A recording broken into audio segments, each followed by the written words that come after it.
did a lot of work to push out Yeah. the pores. Yeah, no, because like honest to God, there are park spaces and like field spaces there now that I'm like definitely weren't there, and definitely used to be neighborhoods. Yep. Well, welcome to another episode of Critical Misconduct, where we're talking about New York City and Roosevelt Island for some reason. Real estate. Real estate. I'm sorry, you brought up tuberculosis. Yeah, well. So that's what it's known for.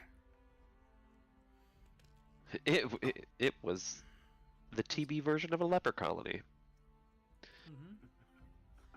Strangely, speaking of which, in New York City, the best hospital to live in or to go to for any illness was at what's the name of the island? At Ellis Island. Oh. Because they were one of the first hospitals to separate people based off symptoms in separate wings. So, like, TB patients with the same symptoms would go in one room, other symptoms would go in another room. And because they segregated people like that, the spread of TB and everything into New York City dramatically went down. Dropped, yeah. And they just did it because they thought it was easier to manage, not knowing it was really to help with disease. But it was a couple of nurses that figured it out and went, "Oh, why are we having such great numbers?" Oh, it's the nurses. It was the nurses that went, "Why?" Willikers. But it's almost like being the person to constantly monitor the patient gives you more information or something. It's interesting. So, yeah, we gotta thank D&D Beyond, Roll20, and of course Kevin McLeod for all our music needs for this evening. Where we left off. So the last episode was called Naked Man Pulls Out a Bush. So what had happened was that we had landed on this terrible place. We got real sleepy. Some of us got exhausted. Can we dial it back for 1 second? Can we? I think we should go with a naked man and his bush. Okay, that's fine. Can I have a second to approve the motion? A second. Okay, thank you. All right. So we hear a strange noise coming from a bush, and it was the naked man in his bush. He was real sad. We didn't super trust him at first, but we eventually warmed him up, gave him some food. To be fair, he did look kind of weird and... He looked like a weird translucent skin and like kind of gross and not great. Like if you combine a person with a salamander. Oh, yeah. He looked at Capella and turned into a wood elf, so again, shifty behavior, not super chill. His name is Oren. He tells us that his village is not far, but there's major trouble. His people keep getting killed. So we decide, okay, well, if he and his people might be able to help us in our mission to actually get to the necropolis and defeat the guy that we're trying to fight. So if we help him, then maybe this will be advantageous for us. So, the story goes that there's a man without a head on a horse who is just there and is killing people. Correction, was on a horse. Oh, well, Very at this, yes, very briefly, until we got there. Fuck that horse. So we decide to help, and we zap in over to the village. He's able to, Oren is his name, he's able to divine us a portal. We get portaled into his city, and the action starts pretty immediately. Lots of stuff happening. The horse gets sneakily killed by Robert and Basil. Both are able to blast him. Pow pow. And so that made him not very happy. Yeah, we fucked the horse he Um, ran in on, and he's next. Yep. Orin, where we left off, though, summoned a portal and brought forth a demon, a white Abishai, to the party, and that is where we begin our scene.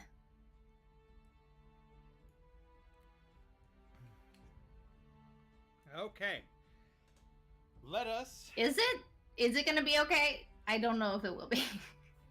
The only thing I'll add is that you find out that his people are revenants of his. The Raven Queen. Well, they're part of the religion of the Raven Queen, but they're revenants, which is a type of. It's not undead. It's just they have a mission, and once their mission is they succeeded their mission, then they will pass. They will move on. Like a certain former party member. Well, from the last campaign. From the last campaign, yes.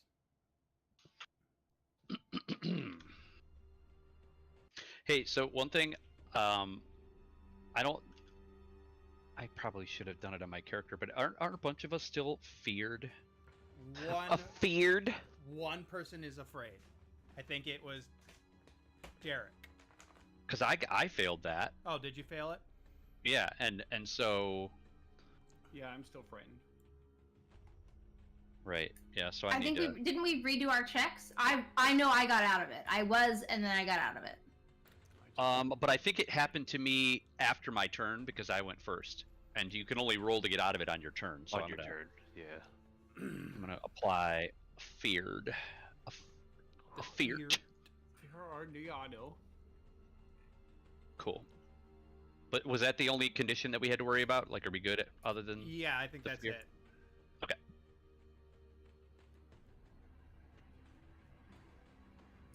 All right, so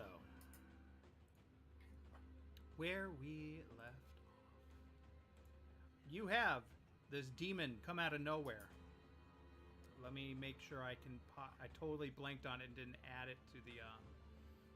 I'm only gonna have him, the demon, as long as he stands, go on Orin's turn. after Orin's turn. So, just to make my life. And much does he get a turn now that he's summoned, or does it have to wait until Let me Orin's double-check next turn? the spell. Let me double check the spell. I just wanted to do something fun. You did It it? says when you summon it, and on each of your turns thereafter, you can issue a verbal command. Mm-hmm. Ooh. Oh, so he issues the command, but then the creature goes on its turn. So Yeah. Yeah. So you see this demon come up, and and Orin just screams out to him, "Kill the headless one." And that's going to be the end of his turn, I guess. So everybody, keep your heads. Hold on to your butts. Hold on to your butts. It is Opal's turn, which I know that Oh. Brandon, you don't mind taking his character tonight, do you? I do not, but I'll have to pull him up. Give me 1 second. You're fine. he may have been feared as well. He rolled like an 11. I don't know what the DC was. Yeah, he Higher feared than that, I think. Yeah, it was higher than that. Alright, where are we? Opal. Well, and that makes sense because he's just stayed in the room where we had portaled in. Yeah, and this isn't the fear where we have to run away, right? It's just the one that we can't get Can't closer. approach. Just Right, frightened. right. Mm-hmm. Disadvantage on Attack rolls, attacks. Yeah. saving throws, and it's just about everything, I think it is. I didn't realize it was saving throws, but Let me double check. Pretty D&D Beyond will automatically do all that for you. We learned. We did learn that.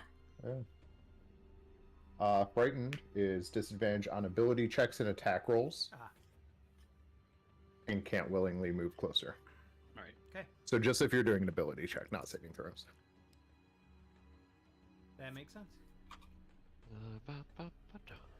Oh, and I don't know if you guys have seen the new D&D while that's getting set up. The new playtesting, where they're separating now the different classes into types. So like a bard, rogue, and I think one other class. They're considered expert classes because they deal with expertise. And that's kind of cool. So then there's going to be different types. So they're kind of boxing in different types to make it easier to figure out what type of player you want to play, and then go a little bit deeper into it, which I thought was cool. I thought it was a good idea. Yeah, I I saw saw like a thumbnail on it, but I didn't read it.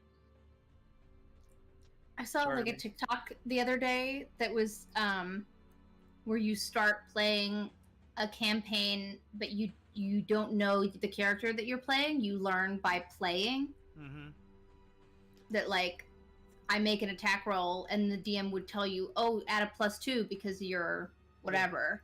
You start to build, Yeah. you start to learn about your character as you're going, which I Yeah. thought was very There is chaotic. Yeah, there is an RPG. There is a role-playing game out there that does. It actually is built like that, where you start out as like just a common folk, and then chances are it's like, so session 0 is extremely important, because by the end of session 0, you may go through like 4 or 5 different people because they all died, until you find one that survived. Like it's all part of the game, because they may not make it. That's funny.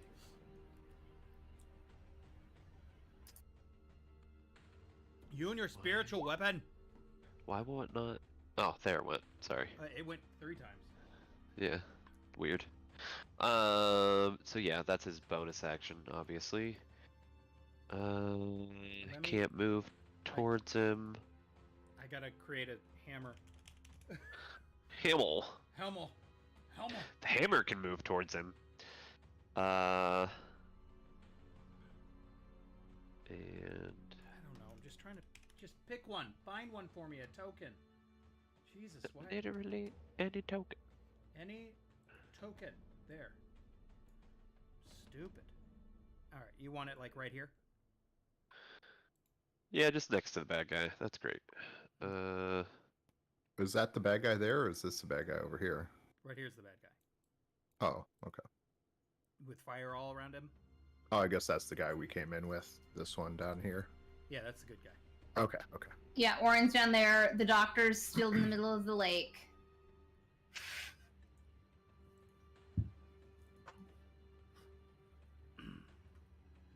All right. Well, if he can't go towards him, what do we got for? We're gonna toll the dead.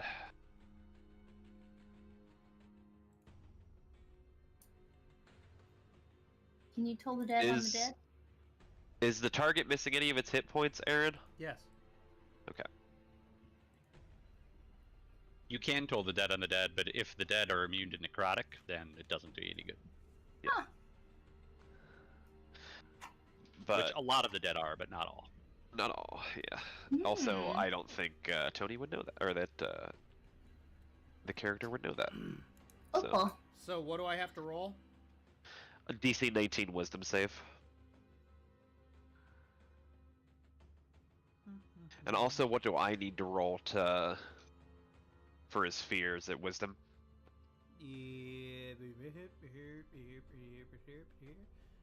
Frightful presence. Wisdom saving throw. Yeah, he made that save. Great. And now I gotta make a wisdom save. Hey, 19. I think he made it. Yeah, he just made it. I forget what it does on a. Give me 1 second. I don't know if it's a sucker save. It's a or sucker if save. half. Toll the dead is sucker it? save. It's Okay. sucker save, yeah, if he saves Okay, great. you're dead. All right, that's his turn. Okay.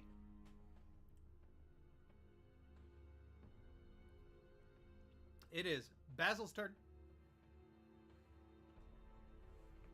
Right. Take a shot at him here.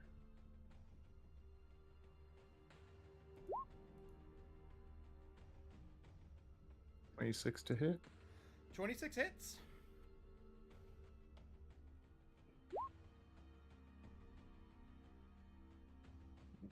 Ooh, those are really good damage rolls. That would be 56 points of damage. Jesus. And then let's see, 5 and 35. Where do I want to go? No place good, huh? I'll just go behind this wall here. Well, one more.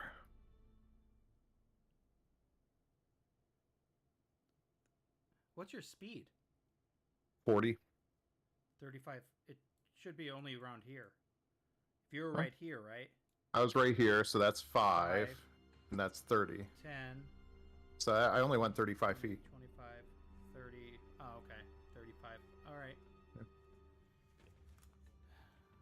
Diagonals always screw me up. Yep, that's why I use the ruler. Diagonal alley is weird. Jesus. All right. Question. Possible answer. If Opal is frightened, does that mean the bless that we had previously received is gone? No. No, Okay. but it's less concentration because as soon as spiritual weapon came out, it would be gone. Okay. Yeah, it is concentration, isn't it? Wait, Uh, I don't know. I Bless sorry, is that's my fault. bless is concentration. Well, then he wouldn't have brought out the Yeah, spiritual weapon. Well, bless is. It's okay. So you can go ahead and delete that then. It didn't Here. hit anyway, so. No, as I said, I didn't attack Yeah. with it. So Well, your first roll was a 12. You actually do get one attack with it. Oh, but that's right. Your first roll was so a yeah, 12. whatever. Yeah. It missed. So yeah, just delete it. You want to keep your bless. Yeah, no, I would imagine that would be Okay. his move. Is there anything you wanted to do? That's his only real bonus action Oh, thing. okay. So Did he do anything after that? Hold the You- dead. Oh, you Yeah, I told the did- dead. yeah, I Okay, told the that's what dead. I'm making sure. Yeah. All right. So, Doctor, you're on the ice, looking around, and you hear suddenly looking this around? sound coming out of the snow behind you. This shuffling. And out comes a skeleton. Skeleton. Is he singing about Christmas? This is Halloween, Halloween, Halloween, Halloween, In this Halloween. town. Yellow snow. Is he gonna give advice and then run away? Don't eat the yellow snow. Is he gonna fall in love? He only gets about here. Oh no, he's going to just get right on your ass. But that's the end of his turn. Because even he has... Where you're standing is rough terrain on the difficult ice. terrain, yeah. Could you add a little like aura or something around him? He's a little hard to see, Who? The skeleton? being a stick. Yeah, and like blue with the color of the lake. Alright, I'm going to put a pink circle on it. Is that better? Love that. Got some pink on your eyes. Next.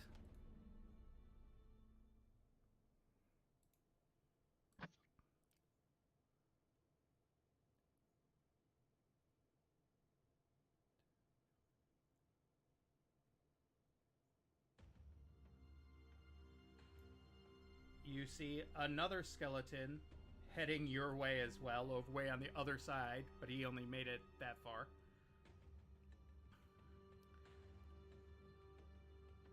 Ellington.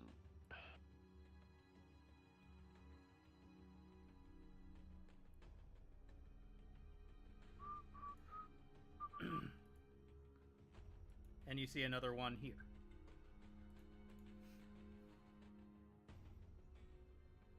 Where's the third one?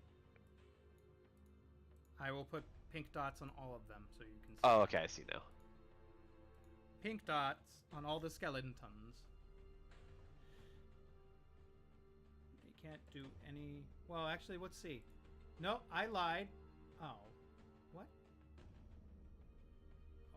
Oh. Okay, good. Scared me. Actually, Skeleton B is gonna go ahead and try to shoot you. Okay. Well, no, is he double it he double moved. So never mind. He double moved.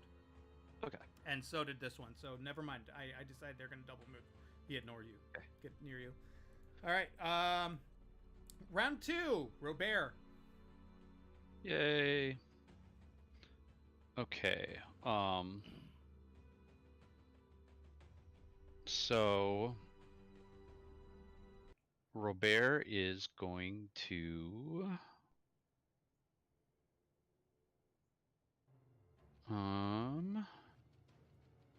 Misty Step to here Yeah. because he doesn't want to be next to that guy anymore. He's very scared of him. Big spooks. Big spooky. Much wow. Then he's going to shoot at him. Oh yeah, I forgot I used my Vow of Enmity and I can't use it again, which makes me very sad. That was a big mess up. But I suppose I can spend a grip point to get advantage so that I don't have disadvantage. So I will do that, and then I will make an attack roll with my pepper box. Sounds good. That's 22 to hit. 22 hits. And then that is going to be 14 points of damage. Okay. And then, let me mark off a grip point here. Yeah, he's not looking good.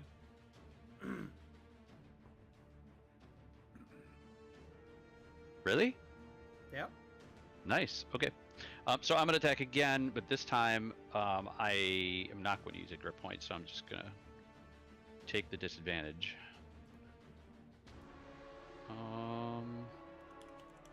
20? 20 hits. Nice.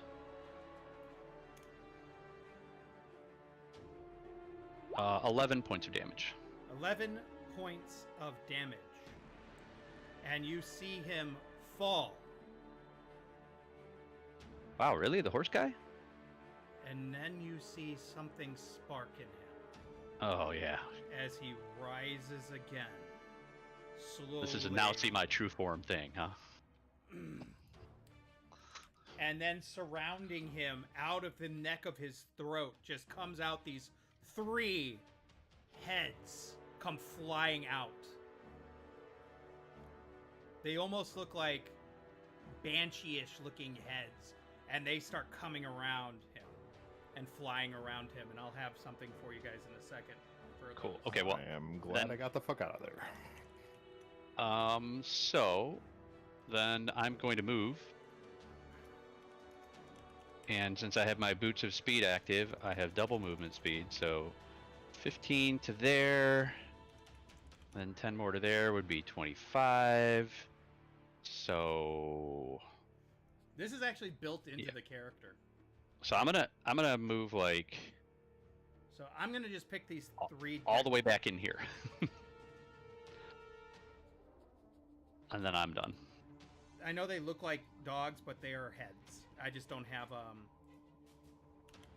A spooky flying head token. yeah.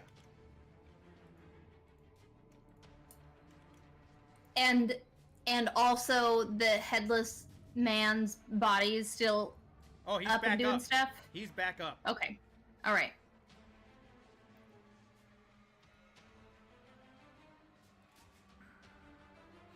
And now you have to deal with these death heads too.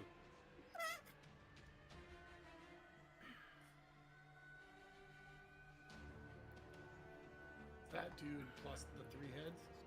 Yep. Plus the skeletons out on the water or ice. the skeletons to me. Skeletons on Said, the wall. said no caster ever. Hey, I've made the tankiest caster that can exist, so we're gonna see what happens. That's fair. That's fair.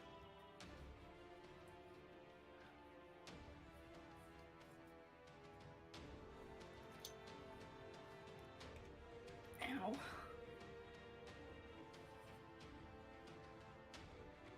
Oh, good. One of each type.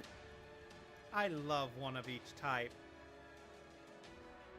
Each death head does something different. I'm sorry, you said death head? Yeah. Death head. Yeah. Yep. I'm going to mark that one red. That one blue. Yellow. And this one yellow. These So are the I know- primary colors. So I know the difference between what is what. What is what? And I tell you what is what. In the butt. What? In the butt. In the butt. You want to do it on my butt? In my butt? You wanna do it in my butt? Ah, internet. So beautiful. So magical. Fuck me in the ass 'cause I love Jesus. Yep. Your dog looks so peaceful behind you, Reagan. I mean, just the most angelic baby. You wouldn't think he'd torn anything up today. That's why he's resting so peacefully. Yeah. Yeah. Yeah. Satisfaction. You Pure succeeded. satisfaction. Yeah. Frankly, a level of satisfaction most of us will probably never feel. It's true. I envy animals that. All right, It's is like that when the end of one your of our turn? cats is laying in a sunbeam. It is now the Doulahan's turn again.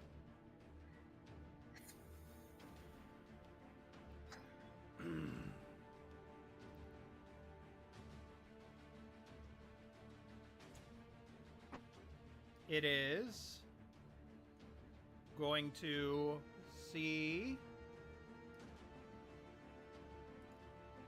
Greg, did you make your wisdom saving throw to be unfeared? Oh, I forgot to make the check. Thank you. You're welcome.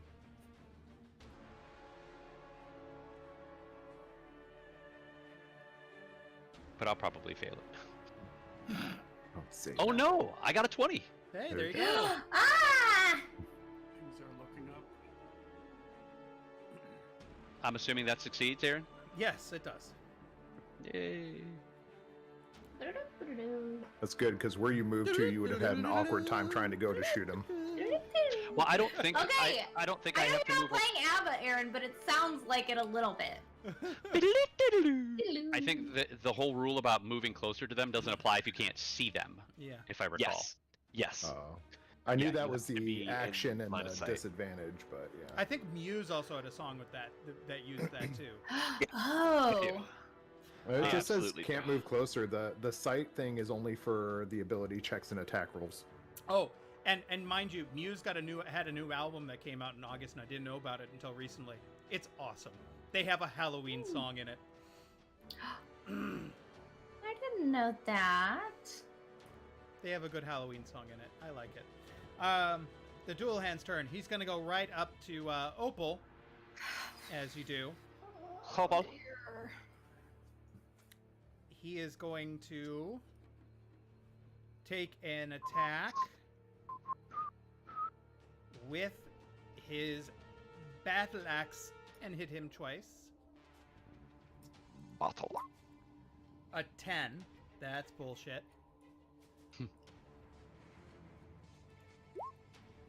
What? What the hell is that? Oh, and a 16. That probably misses too. Absolutely. Bullshit rolls. Okay. That's the end of his turn. I'm just gonna do this just because. If it rolls another 16. Really, an 18. Okay. Capella, it's your turn. Okay. I am going to burst through the doors. I need to move my person. Here I go. Here I am. I'm going to swing with my great axe and then shoot him as a bonus action.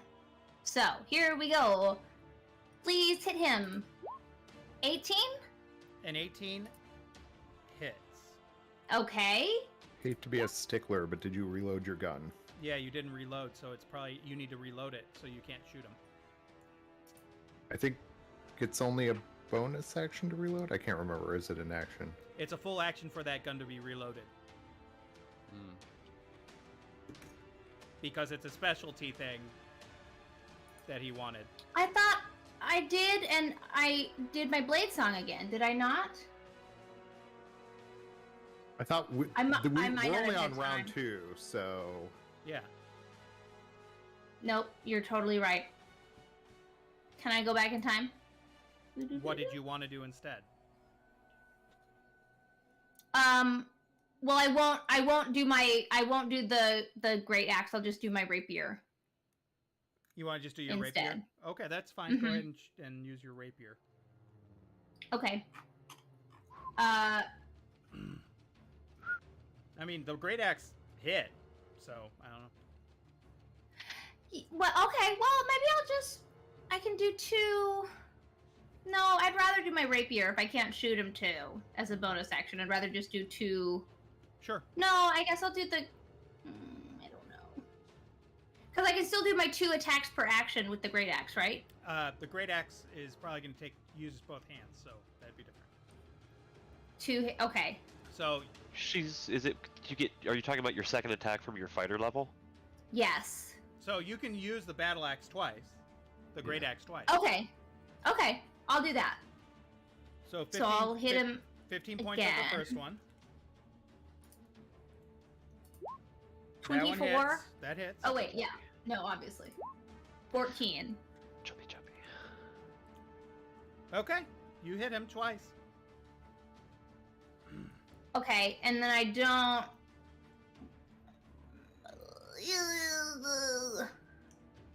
And then I will go ahead and I'll do another bonus action to restart my blade song. Boop. Okay. Dr. 'Cause I used- Kazim, it is your turn. I'm assuming I hear these skeletons Oh, yeah. skittering up behind me. Yes, you do. I made Okay, it aware great. that they're coming towards you. Okay.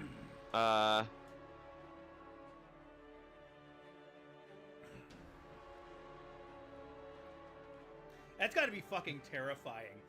Imagine you're on the ice, looking around, and you see this battle and all your friends, and then behind you is coming these Just skeletons. a swarm of 3 weird skeletons crawling skeletons. coming your way. Like, what the fuck? The doctor turns around, raises his shield, casts mirror image, Okay. and then he just screams at the skeletons, "Come then!" So there's 3 of you.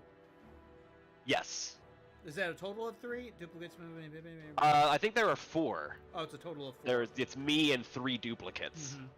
You see, in Pathfinder, it's different with mirror image. Yeah. Depending on their level, they get to roll how many images they have. Yeah, it's that's insane. how it was in 3.5 as well, if I remember correctly. So at one point they were like up to 9 images, and you're like, "Holy fuck!" Shit, yeah, like- You'll never hit him. Yeah.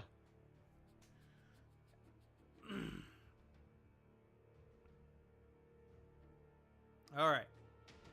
And that's your entire turn, is just preparing? Yep. All right. Treblo, it is your turn.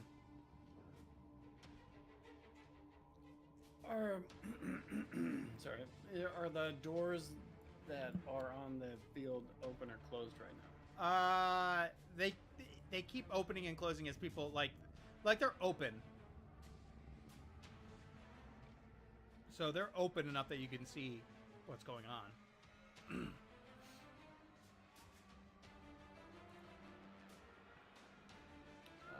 I think I'm just gonna try to hit this guy with a mind whip or a mind spike. All right, you're not frightened? I am frightened. Okay. You'll have disadvantage on all attacks.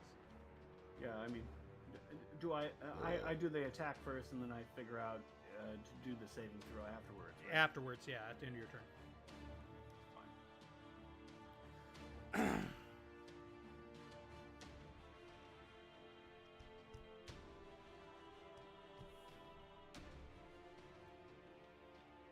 Oh, it's a wisdom saving throw? Yeah. How many spell slots do you have? Jesus. Enough.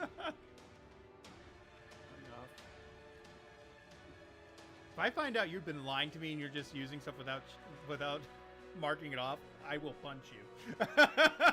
No, I mark it off. I've only used one second level spell. So I know. far in this Give me that shitty response, though, you asshole. Enough. All right. DC 17 Wisdom save.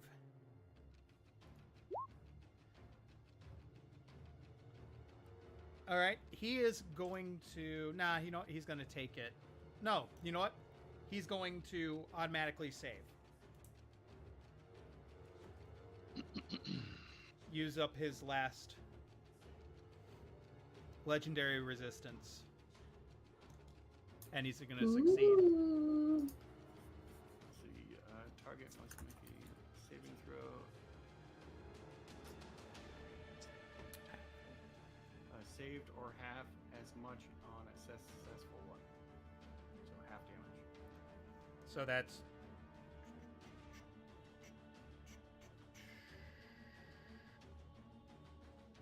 What's half of 36? 15, 3, 18. 18? Yeah, 18. And then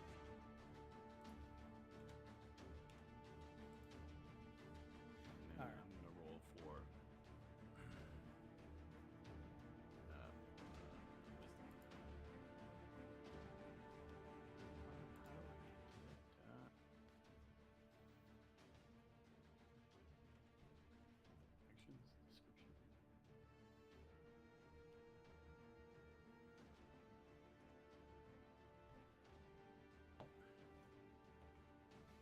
Alright, I'm trying to roll for the fright thing. I'm just trying to find it in my character sheet. It's just a wisdom saving throw. Yeah, it's just in a different window, so it's a pared down version. Give me a second.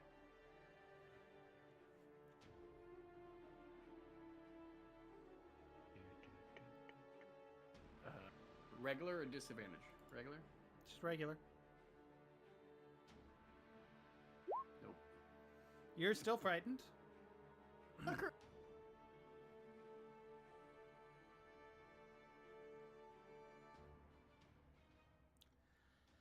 All right, it is now Orin's turn. Orin.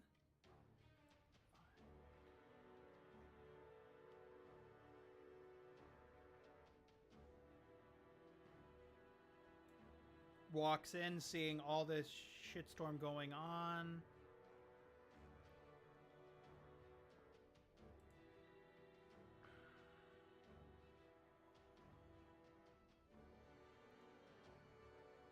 Yeah, he gets 3 beams of Eldritch Blast.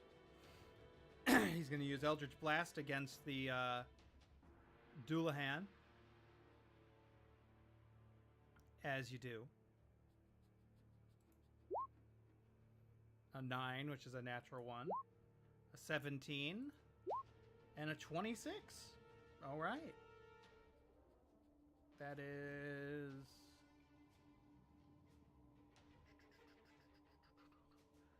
21 points of damage. Good job. Yeah.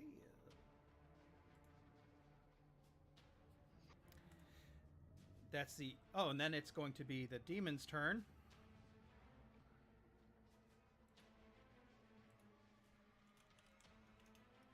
Which I gotta get up his character sheet. The white... What is it? Abelet? Abishai. Abishai. Shy. A white Abishai, if that makes a difference. Yeah. Will his attack be calling the manager? It's in here, Karen. He Can we name the Abishai Karen? Okay, yep. Just remember, if it succeeds a save, he it will attack flies whatever the hell it over. wants. He flies over. And he has 3 attacks. 1 with his bite, 1 with his claw, and 1 with his longsword. Misses. Misses. Oh, And misses, unfortunately. Karen! Check that Reddit post.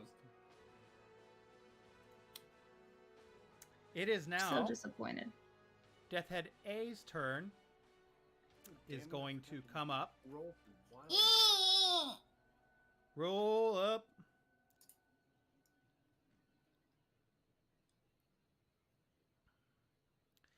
And this one comes around. You see suddenly this floating head come flying towards you. Capella, and he's just gnashing at you. Like imagine like these teeth that are just gnashing at you as you just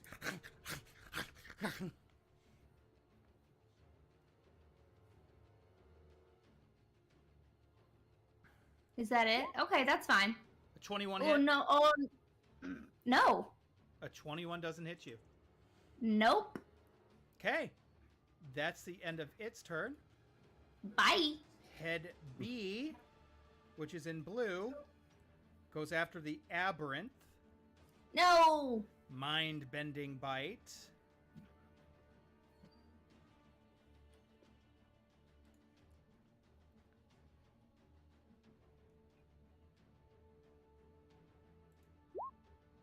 Oh, that hits him.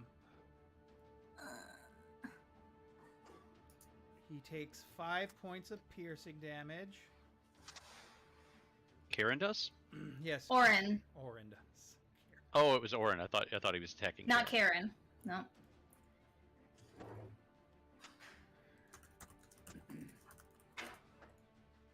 Death Head. Head.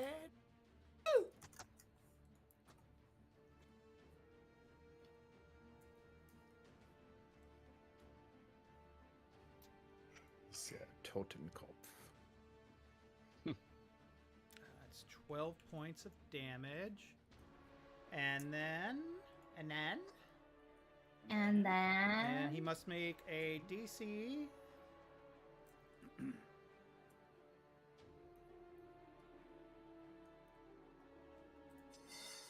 He needs to make a intelligence saving throw.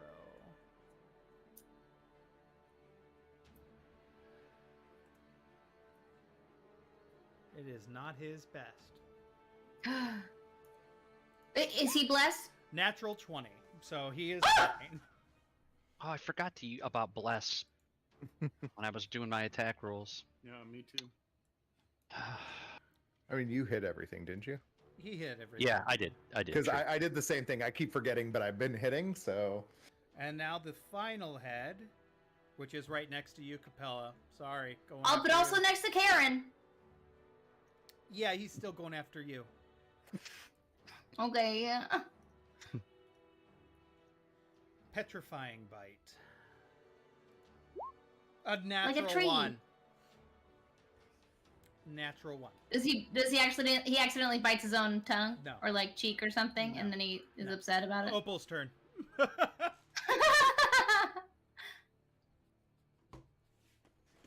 Alright.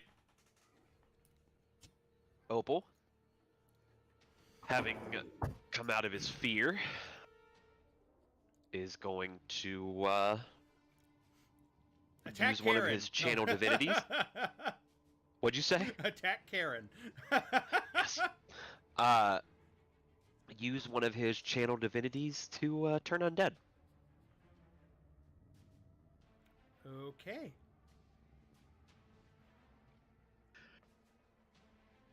And I forget, is that an action or a bonus action? Turn undead's an action. Yeah, okay.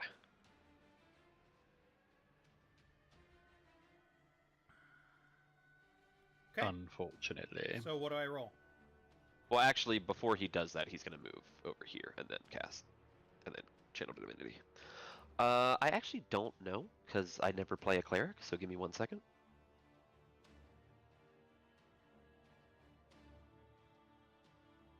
Turn undead and destroy undead in 5e explained. What was the question? Turn on dead. What about he needs to roll? Oh, it's a wisdom save. Okay, and let me see what your DC is. Because I'm guessing it's just his save DC, right? Mm-hmm. Yeah. 19.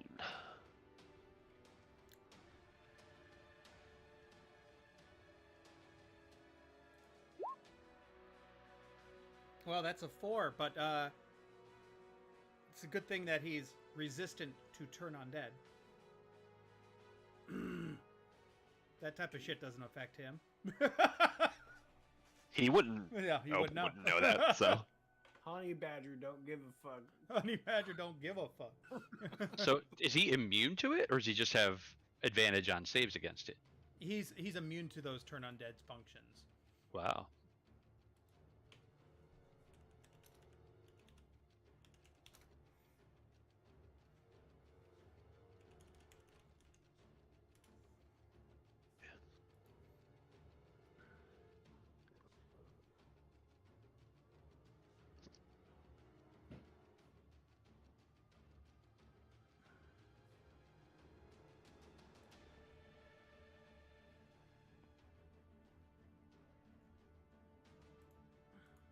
Mind you, I did beef up this character to make him more difficult, so it's not like this is not a plain Jane. So, Well, I'm not mad about it. I'll be honest.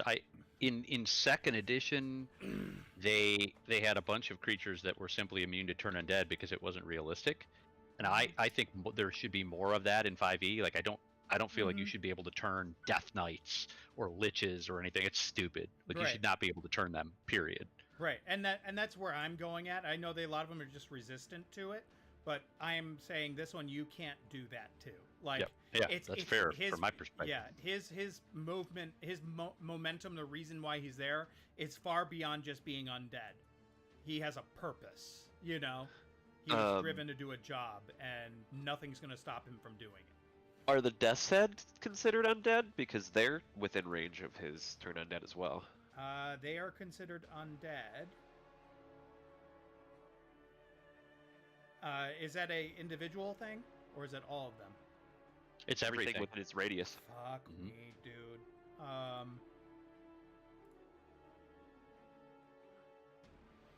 I will say there. But it's not me, right? It's of his choice, or does it affect everyone within? Only it's undead. Only undead. Oh, I'm dead. Okay. I will say I'll say they're resistant because they come from them, but I'll do a roll for them. It's wisdom. DC 19. And Karen's not undead. She's just a demon, right? Yes. Correct. She's a fiend. 9. Let me make sure that actually. Yeah. Being that No, she's a Karen, she's probably a Starbucks fiend. Our Chardonnay fiend. A 9, Okay. a 13. Like really shitty Chardonnay. Yeah. A pumpkin spice latte fiend. Ooh, yeah. Rosé. Skinny pumpkin spice. Rosé is good. So I didn't say it was bad. It just that's what they like. this one failed. This one succeeded. And then I got to do one more. Una más. Can you say this little piggy before you say whether they did it or not? And then this one failed. So what happens with turn undead? They just want to get a leave. If I remember correctly, give me 1 second.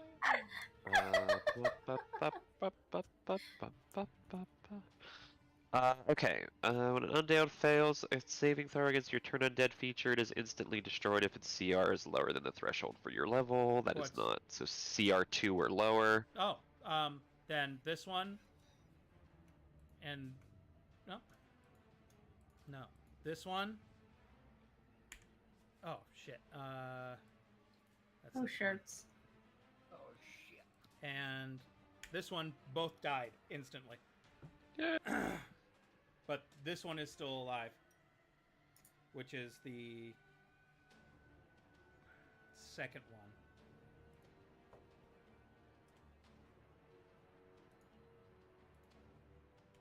Yay, clerics. those I also made a decision to make them resistant, not just regular undead. Because I do agree at some points, cleric stuff like turn undead and shit is just way too overpowered that can completely overturn everything. And then you're like, oh, the big boss is fucking it. That's Right, yeah, like it shouldn't be able to like to me, I feel like the highest undead you should be able to turn is vampires, and that you know, you should be able to do that. But beyond that, it starts to become kind of dumb. for an exception is probably Strahd to a point. Like I think Strahd is such a beyond a vampire, it's ridiculous. But Wow, he's got legendary actions for Christ's sake. So yeah. So all right. I don't think you're talking about it. I don't think he is a vampire. I think he's like a vampire lord or something. I forget what the Vampire wizard, I think, is the. Yeah, he's some weird. All right, is that Yeah, the 'cause end of Opal's turn? Oh yeah, that's he only gets an action. So his bonus action stuff will break the bless. So we're action only. All right, Basil. Basil.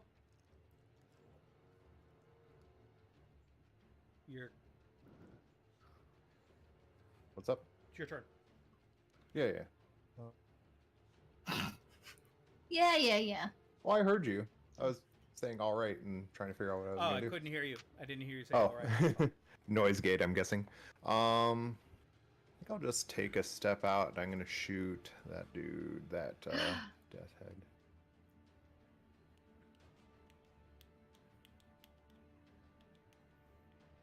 This one here. And that, yeah, because that's a friendly next one, right? Yes. Okay.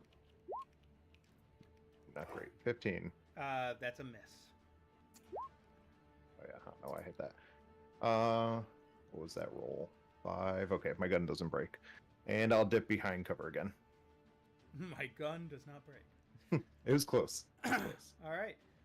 It is now Skeleton A's turn. Pull up. Which I'm going to make red, not pink, so I can know the difference. He is just going to short sword you.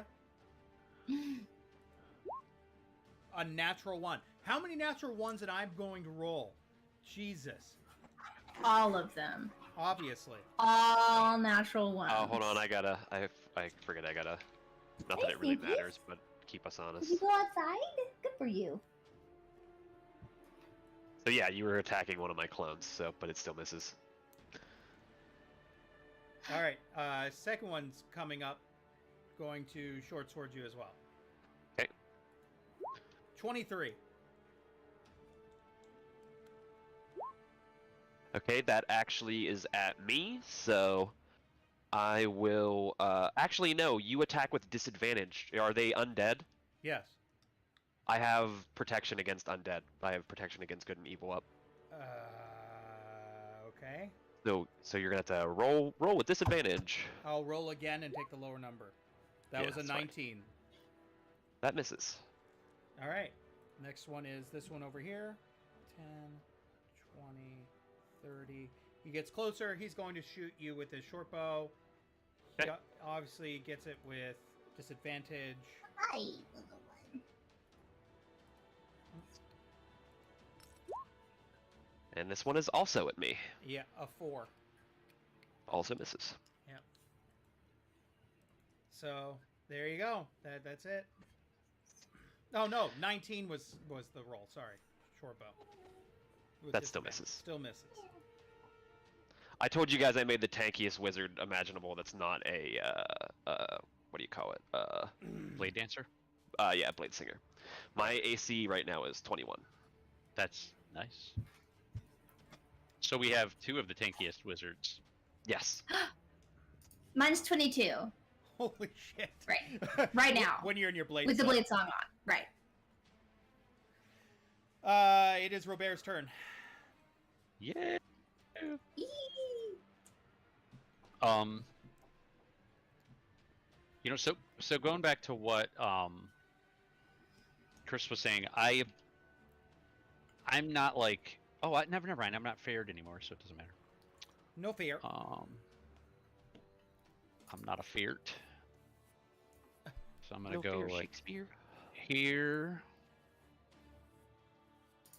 And so now, so the 3 death's heads are they 3 different things, Aaron, or? There is only one death head left. Oh, okay, just the one with the red dot is left. Yes.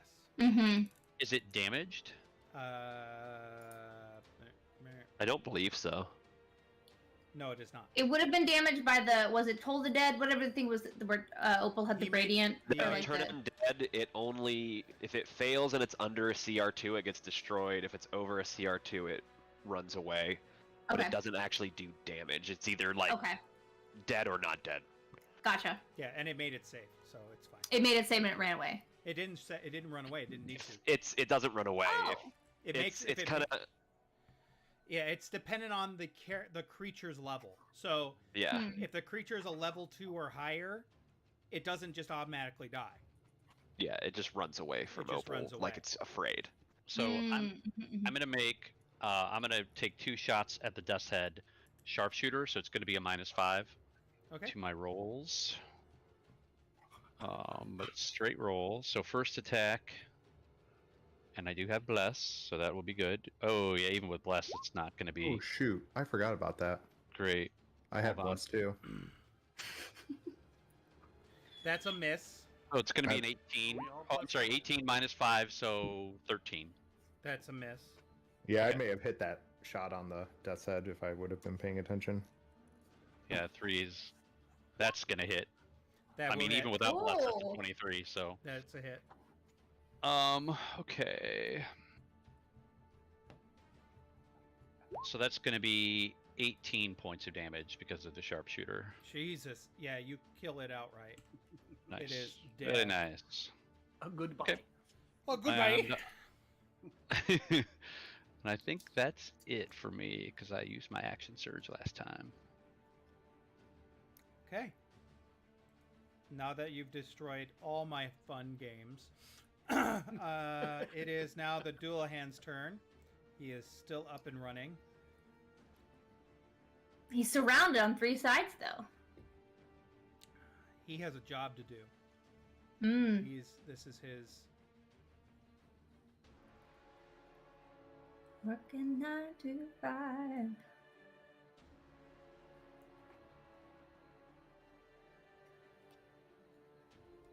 See, here's even that pisses me off even more. There's a special coordinated assault with it when the heads are out, but you never let me. They all died before they could do it. Oh no, Aaron! that I'm when the so dual hand- sorry. Made a Sorry. battle axe attack. Sorry. Then one of the Oh. death heads that he could see within 30 feet would be able to do 1 melee attack as well. Oh, that would have been so cool. That would've been I mean, I can cool, imagine how man. amazing it was. Gosh, could you imagine? I could. I really could. Oh, Man. It It doesn't would've need been to actually happen. I can catastrophic. imagine it so well.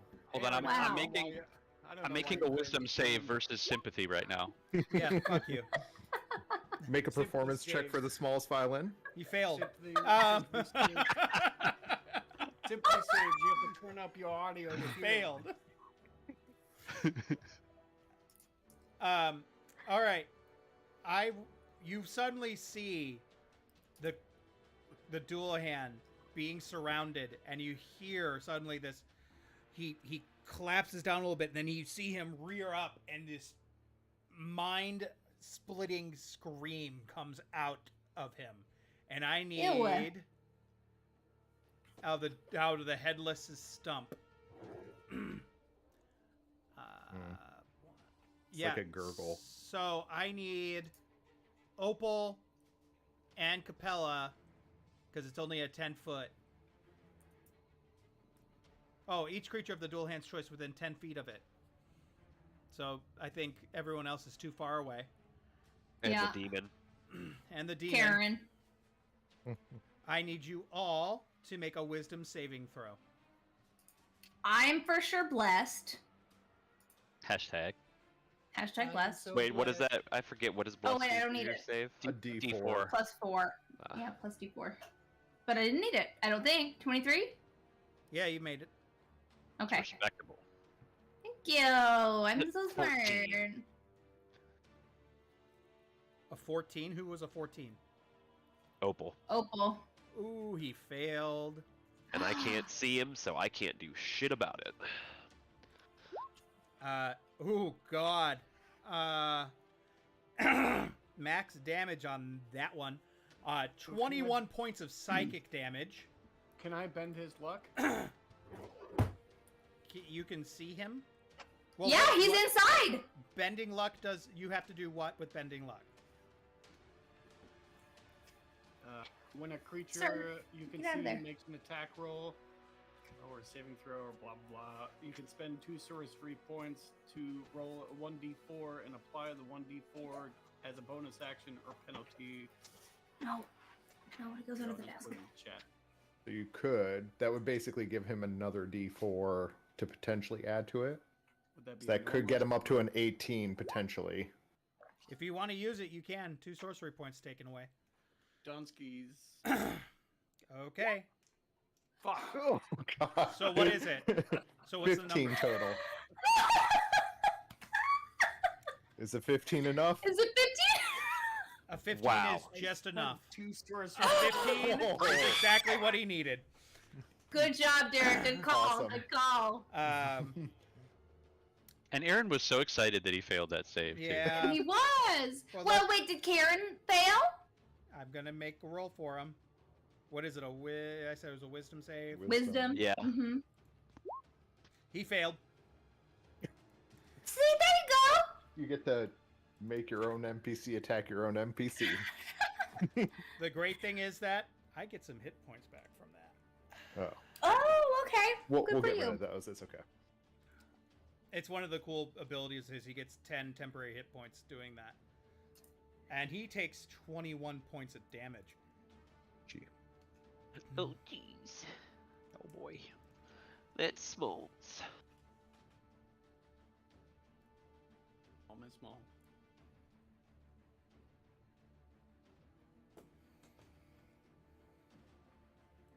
Okay.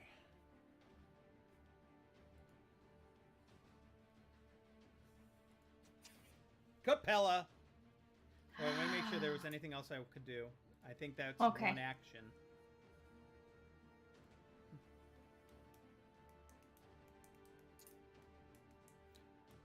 Ah, you know what? That was just a legendary action. I'm gonna go ahead. On top of that, go ahead and take 2 attacks against Capella. But Those are legendary actions. I can take them whenever the hell I want to. oh, that's true. That's true. All right. Well, good luck. An 11.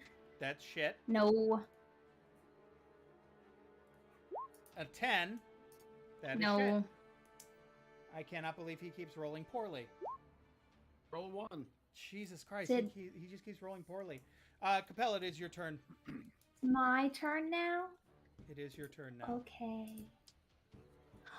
Okay. Great. I'm gonna do. Okay. I know we've been through this over and over again, but I just want to make sure we're all on the same page again. Booming Blade. Uh-huh. It's a spell that has a melee component, but that means that's my one action for the thing, right? Yes. Yes. Okay. So I'm gonna do that. So I'm gonna cast. I cast first. Booming Blade And then is... The casting time says 1 action. Uh-huh. As part of an action used to cast a spell, you must make a melee attack with a weapon against one creature with the spell's range. On the hit, the target suffers the attack's normal effects, and it becomes sheathed in a booming energy until the start of your next turn. Mm-hmm. If the target willingly moves before then, it immediately takes 1d8 thunder damage. Yeah. At So do fifth I do my melee attack as my action to start it out, or do I cast it first to start it out? So the casting is part of the attack. So you're attacking. Okay. So go ahead and roll. Okay. It says roll the attack first. Great. Badoop. 23 That hits. hits. So then I do the normal damage of my weapon. Then you get to actually roll an extra 1d8 damage as well. Oh, here it is. It's part of the thing. So if I click on it, Booming Blade. If you roll Oh, heck. at 5th level, the melee attack deals an extra 1d8 thunder damage to the target, and the damage the target takes for moving increases to 2d8. So at this level, it's 2d8 to start, and then if they move, it's 3d8 after that. At Okay, 11, so see, I messed up. There was an actual Booming Blade button under Rapier. yeah, so click. Does it do anything different if I do that? It Yeah, does. It's just okay. doing the damage different. So piercing, and then it gives me the 6 damage plus the 12. So you gave a total of 18 points of damage currently. So that works And great. then if it moves, it does 12 more. 12 more. And then And then I'm going to action surge Okay. Mm-hmm. to take one additional action. Mm-hmm. Do I still get to do my 2 attacks per action? Mm-hmm. Yes. Okay, baby. For action surge, yes. Yep. 20? That hits. Okay. The only time you don't get to do all the attacks is a hasted action. 12 misses. Oh, no, that's 12 Ah. piercing. No, that's 12 piercing. I'm going to do my 3rd attack. Ready? Boop, boop. That's 10. a miss. Didn't do it. That's a miss. All right. That's the end of your turn? That is the end of my turn. Dr. Kazim, it is your turn. You have skeletons all around you. Perfectly calculate fireball on a sea of ice with you standing on it. Do it. Nope. I was actually gonna say that he starts to cast fireball and then realizes where he's standing, and Well, then It Can't could you be- fly? Can't you It could be completely cover frozen. yourself up? It could be completely frozen. So when it could be. the doctor has an intelligence of 18. It's not gonna be like file. He thought about it. He thought about it, but smarter than that. Can't So you do it like just above, just hovering just above the lake? instead, he's going to cast magic missile at 5th level, And just try to hit everyone. which is gonna give him what is that? 7 darts? Wow. 3 for the Yeah, the first 3 for one, the initial. and then 1 dart per level up. Okay, Right. so 3. Wait, actually, I think it'll automatically do that for me. Additional. I think magic missile is the only thing it's completely broken 4. still on. It is, but Yeah. it does tell you how many additional darts, and it is 4. I Oh, just have okay. to. I just have to hit each attack individually myself. And we're just gonna split these up as even as possible with Just the give me... extra one going to the one directly in front of me. All right, so just give me the numbers. We're trying. Yeah, I You know what? Let's just do d4s.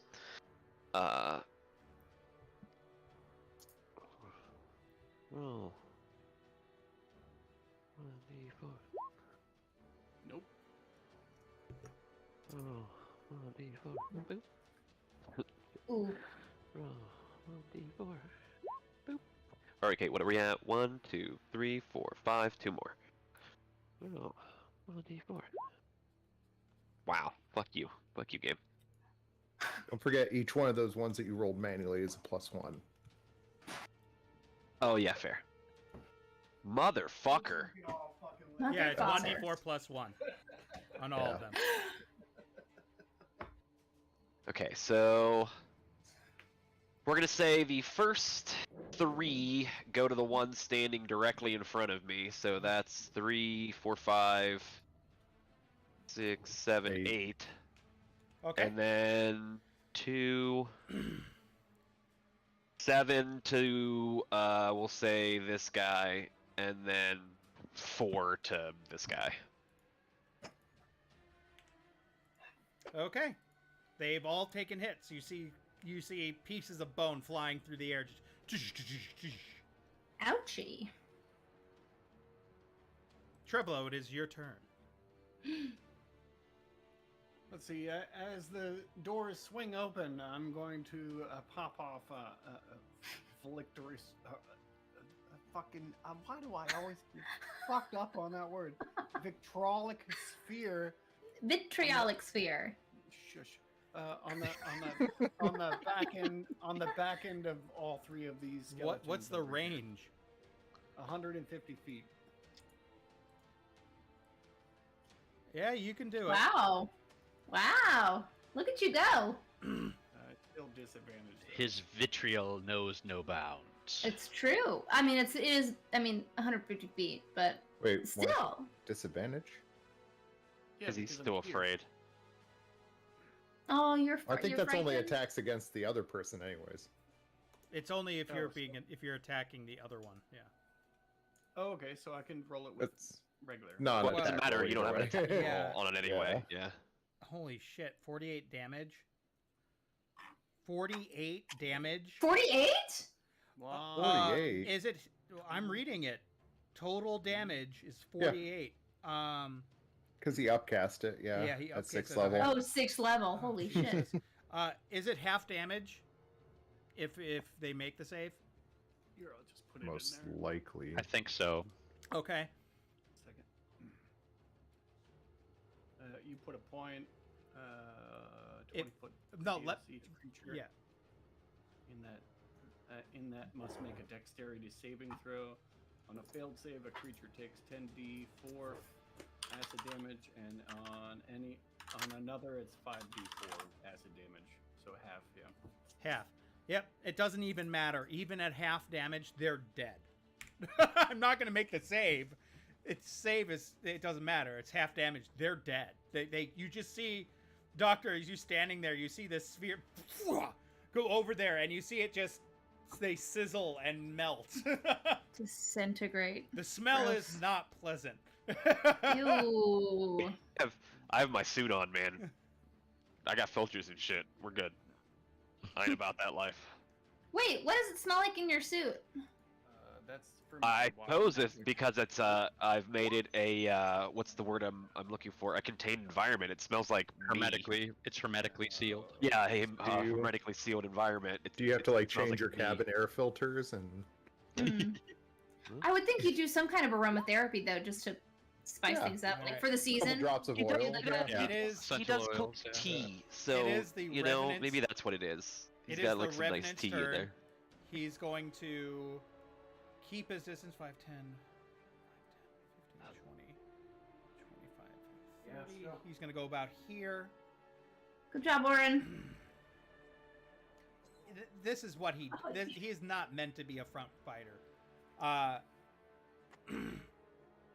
He can't do that. He's just going to Eldritch Blast again, Good. in which he gets, I think, 2. Orin should get 3. He's well. What did you Oh, say was 3. level? Same 3, level 3. as us. 3. 16. That just hits.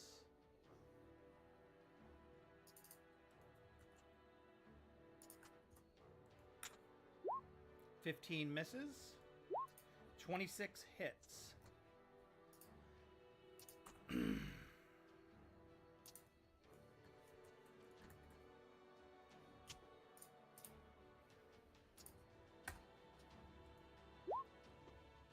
$11. How do I want to do this? Yeah. Orin has Just your killed. Amps go to 11. You see these Eldritch Blasts just pummel into him. As they just keep pummeling into him, and then he finally, you just see this wisp of smoke just levitate off of the creature as he just gets down on the knees and then just collapses there. Perfect. He is dead. There is still one head left. Oh, the death head doesn't go away with him? Okay. Is he sad? I thought I Oh. killed the final death Yeah, I head. thought we Oh, you killed did. him. And We did it! Let me check something real fast Hmm. about the.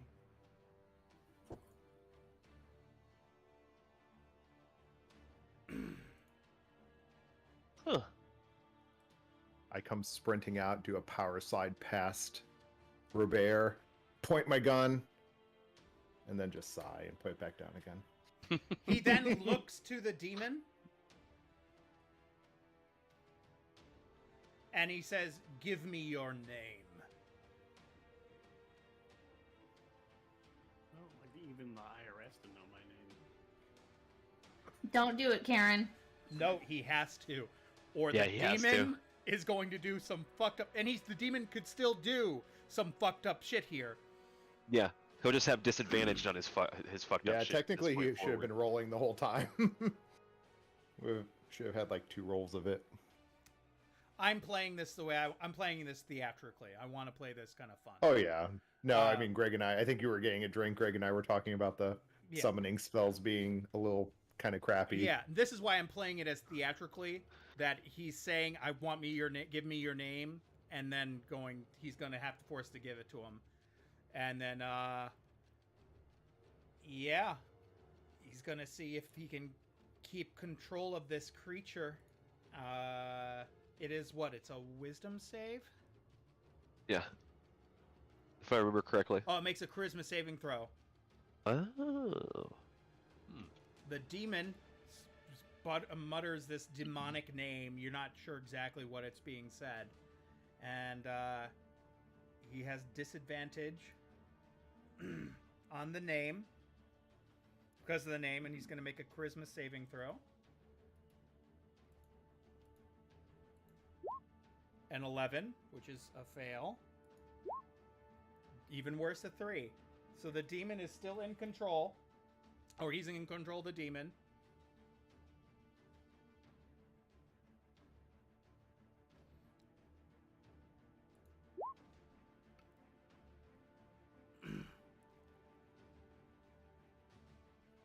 You see him like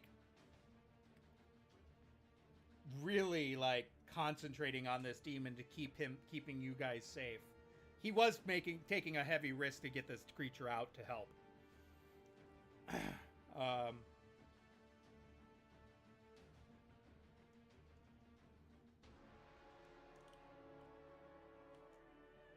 So he's holding it.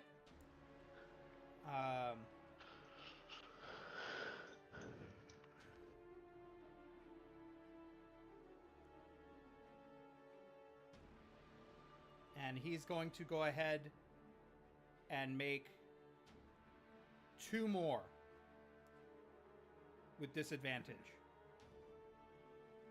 I rolled a 4, meaning it's 4 rounds that the demon may... And you hear Orin go... And he tells the demon to step back and move far away in the space. And he proceeds to tell you guys, be prepared for anything. The summoning of this creature may lose control over it. Can I cast comprehend languages? On who? Well, on myself Okay. to understand all languages so that I can understand the demon. The demon's not really talking. Oh, All you got is the name. He asked Okay. for the name because he has control over him that way. He's now going to make What language do demons speak? It would be abyssal if it's a demon, right? I speak Abyssal. but you're not there.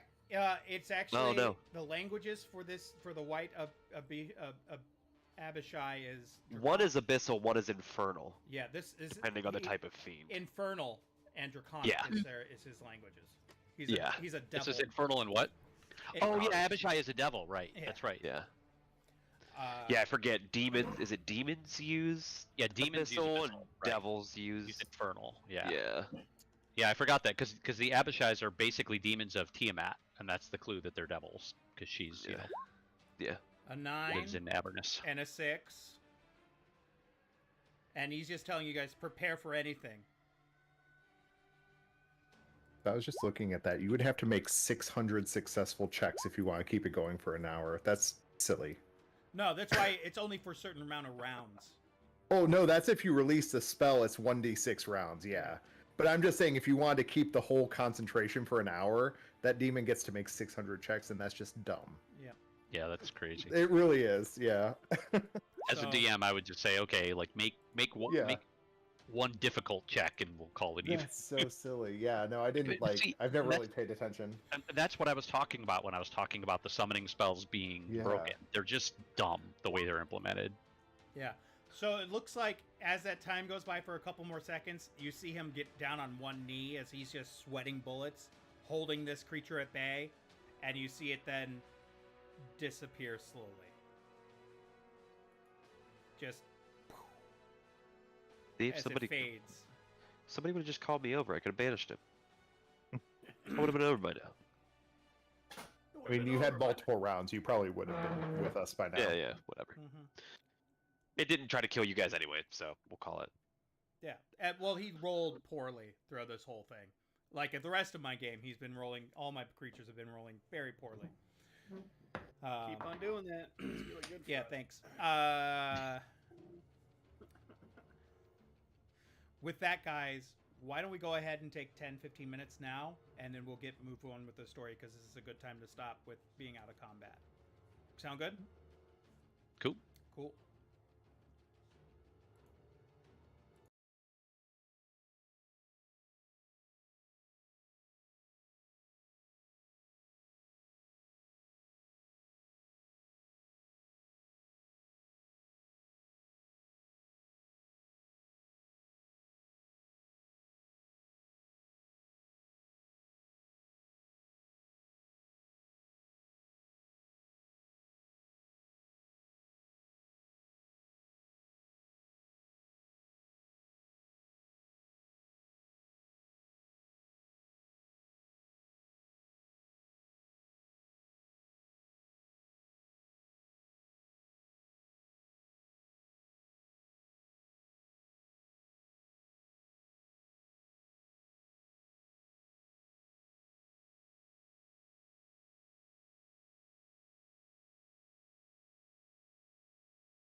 And we are back.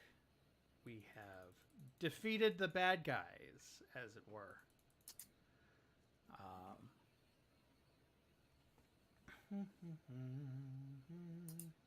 Calm music. Let's just pick rights.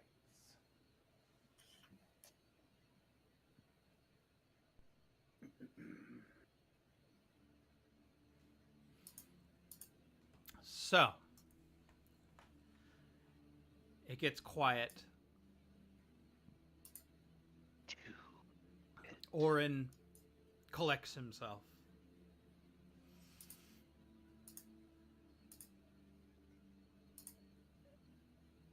As you see him head out.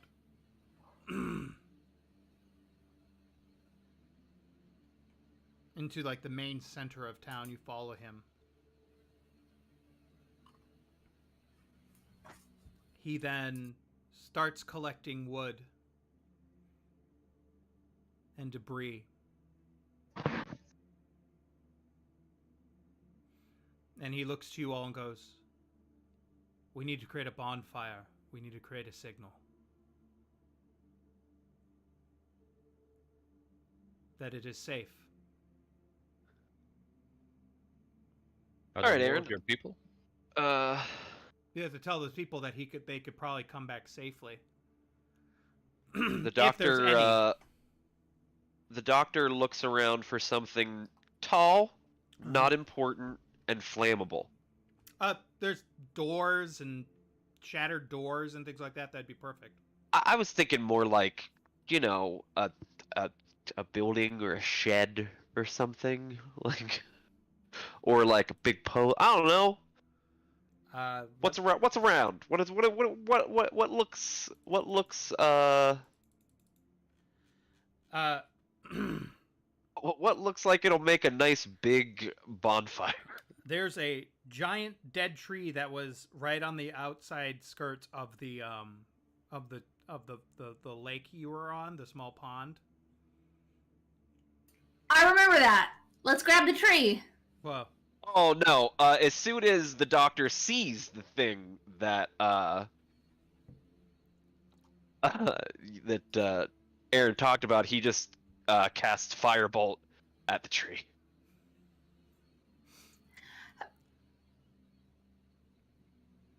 yeah, it's a little wet. It takes a couple, like you do fire. I take my oil flask out and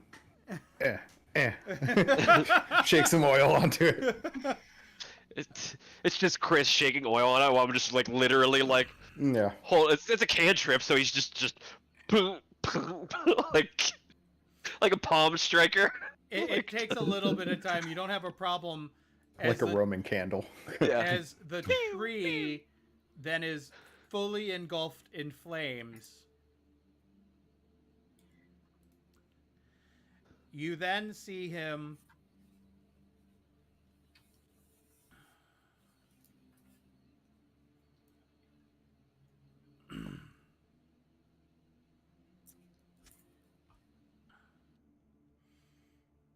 cast a spell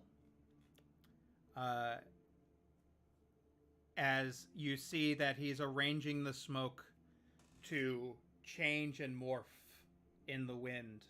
It looks like it doesn't look normal, but it's not enough to arouse suspicion. Just fire the smoke, and he's trying to rearrange it into a slight pattern in the sky. I mean, I could use Gus to help him. I don't know if I can, because I don't know what he's doing, but...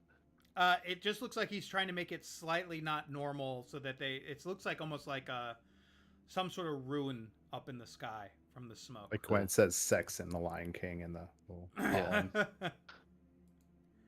It's vague, but not quite normal. Oh man. Oh, good teenagers. What could they have possibly meant by this message in the stars? Is there...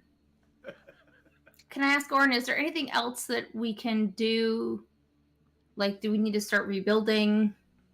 I feel like the fire situation is being handled pretty well. Yeah, we need. He goes. We need to have a safe haven. We need someplace warm. Can I see? Can I start to like investigate like the different buildings? Can I find the least affected building and see if it's habitable? Sure. So you look at several buildings, and it looks like the main building that has the least amount of damage overall, like, is the one you came out of, that small, like, portal space. All the rest of them seem to have massive holes in walls issues. I mean, at least it's not a extremely tiny space. I mean, it's larger. I mean, I can switch you guys back so you can get a look at it. Yeah, can you? That just give us kind of an idea you of go. where. So if you look at the rest of the Shit. spaces, all the rest of them either they've destroyed walls or, you know, that one is the most kept up. Which one? The one you came The out of. circle one. Okay. The rest of them you could spend some time, but you know, the best it's just difficult. It seems like the one bottom right is okay and has more room and has more like stuff in it that could be made usable. This one here? I'm not seeing your sparkle, unfortunately, if you're sparkling on it. Are you talking about this one, Reagan? If I can get it. Yes. Yep. Oh, yeah. Okay, yeah. This space here looks like it has two doors. You could fit a couple more people in there, but the problem is this whole wall here Oh, yeah. is completely gone. Is it Yeah, stone? there's a few, because there's the one up north of that, too, has a back room that doesn't look too destroyed. Yeah. And there's a hearth in that one, too, it looks like, right? Kind of in the front where, yeah. Yeah, but that whole wall has been destroyed. That's, as well. yeah, that wall's, I'm talking the back room on that building. Yeah. Yeah. We have some spaces, okay. We have several spaces, they're just not full big spaces, so you could. Yeah. Why don't we, if we clean this one up, that'll be one. And I actually think with Tony and I's powers combined, we can replace this wall. Do you have magic rings that you put together? Yes. Yes. No, I meant Tony has fabricate and what is the stone one? Like stone shape. And I have unseen servant and other stuff that can assist him in doing that. So I think with he and I together, we could probably make pretty short work of patching up a single wall. Great. I can't do any of that, so... Suddenly, Tony turns into a bucket of water. How is that helpful? I can turn into a bear and start dragging stuff around, maybe? No, I'm going to try to grab anything useful, like there's a lovely bear rug in this other busted out place, and I'm going to start bringing anything useful into the safer... I was gonna say, yeah, if you guys just want to focus on trying to clean up and prepare this space over here. Yep. That's my plan. Tony and I can work on this wall. So basically my plan is, Aaron, is he's gonna use fabricate to, because I'm assuming the stone that the wall was made out of is like smashed as it's like on the ground You're here. right. Like nobody cleaned up the wall they broke in, right? No. Okay. So he's basically going to take the material and use fabricate to reshape it into the wall. So kind of like, let me see if it'll actually draw. It'll be a fabrication. Like that. You should see a drawing. You don't. I don't see your drawing. I wonder if it's like a DM thing. I wonder if we can't see what you're doing on the map. That's weird, considering I just did a draw shape. Draw polygon line. What color is it? It's blue. I can change it to like a bright yellow. Yeah, I see that one. I see the turquoise. Yeah, it's weird. You must have it because that's mine. I just placed that on accident. Oh, I see a blue triangle. Yeah, he drew the one line and Oh, connected you're it. going- Oh no, we No. weren't talking about that over there, Aaron. I was talking about this It- building down here. Oh, Like just replacing this little section of wall. That way we could. Here, I'll draw a penis so you know what we're talking about. I see. Here you don't go. need to- you Right don't- there. That's what we need. Thanks. Is that okay? Yes. Hey! Really good looking wall. Okay. I feel like one of those were hanging lower than the other. They certainly They were. were. They were. It I mean, was that's normal. anatomically correct. Yeah, that's the way it works. Yep. There you go. Do your balls Like- hang like low so. with one? Do You're they making fall us- to the front? Yeah, basically, and I'm just leaving a single portal, or like, he's gonna leave a hole to fit a door in. Well, I would say, are these uh, windows? These may be windows. Well, he can't. I don't think he can do anything like glass or anything that he. Yeah. So, yeah, you that could do takes that. a little more work. Right, He's there's- just basically making a solid stone wall with Yeah. a single cutout for a door.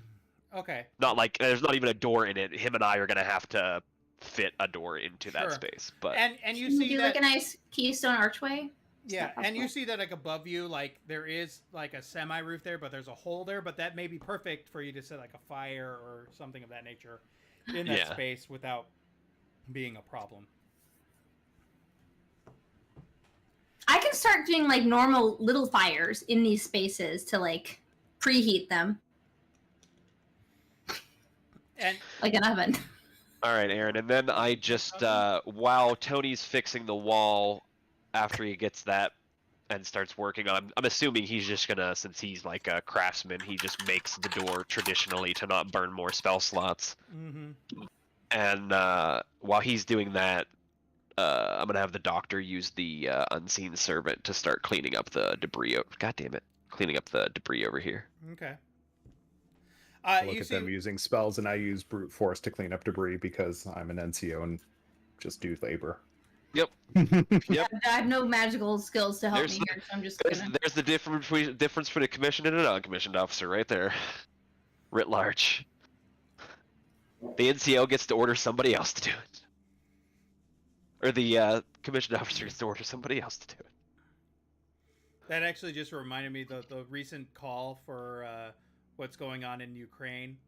I think it's just so hilarious that they're forcing them to go to war over to Ukraine, and the Ukraine president's basically saying, "Hey, we'll basically equivalent give you a free place to live, and you don't have to live under Russian rule if you just join us." You want to know what's really fucked up that just came out though? Mm, The Russians have basically kidnapped over 200,000 Ukrainian children and rehomed them within Russia. Jesus Christ, Yeah. those 4 children. Yeah. How did they get that many kids? They basically took anybody in the areas they occupied. If they found children without adults, or I'm guessing if they killed the adults, they just took the children and they took them back to their camp or whatever. And then they literally, you can watch the news, like there's been news reports of it now.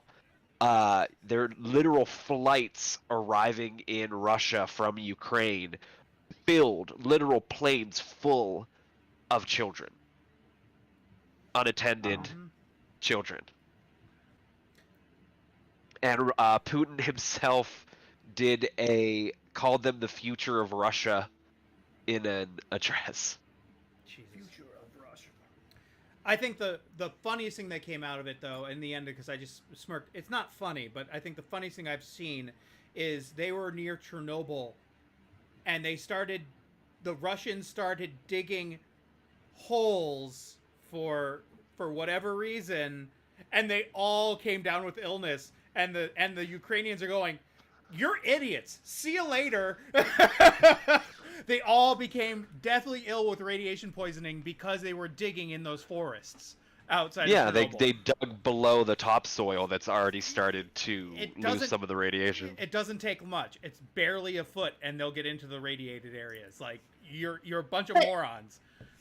Did those people even know where they were? Like, did they even know the danger that they were in? I don't think so. I don't think these were children who had they're like teenagers who have no idea where they are No.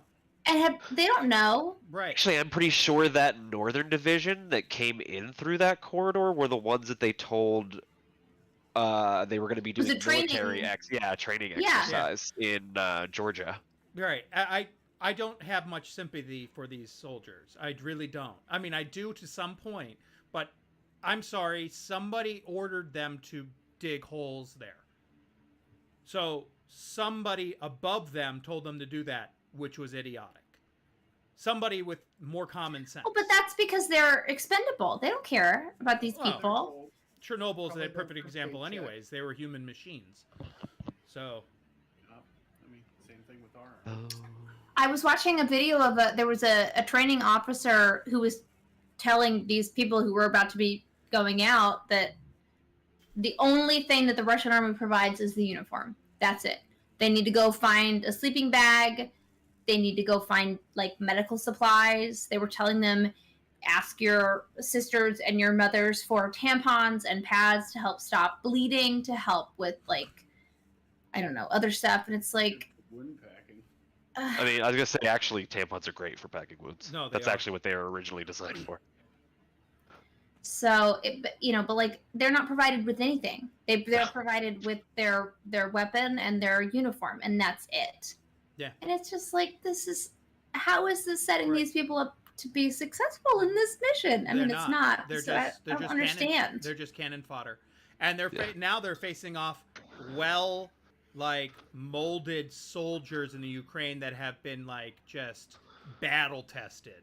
Well, it's because now they actually have arms that can somewhat match the Russian military, and Yeah. now it's like, and now so it's they can just- actually fight back. And the only thing I can say is it is a battle of time now, because sooner than later, as it's looking like, the Ukraine is going to be part of NATO a lot quicker than I thought they were going to be initially. Well, I know they asked for expedited. Yeah, it's going a lot Entrance, quicker than right? I thought it was going to be, which is Well, and fascinating. and then there was the whole like election, Yeah. right, Oh, that in just- Russia. That just pissed everyone off.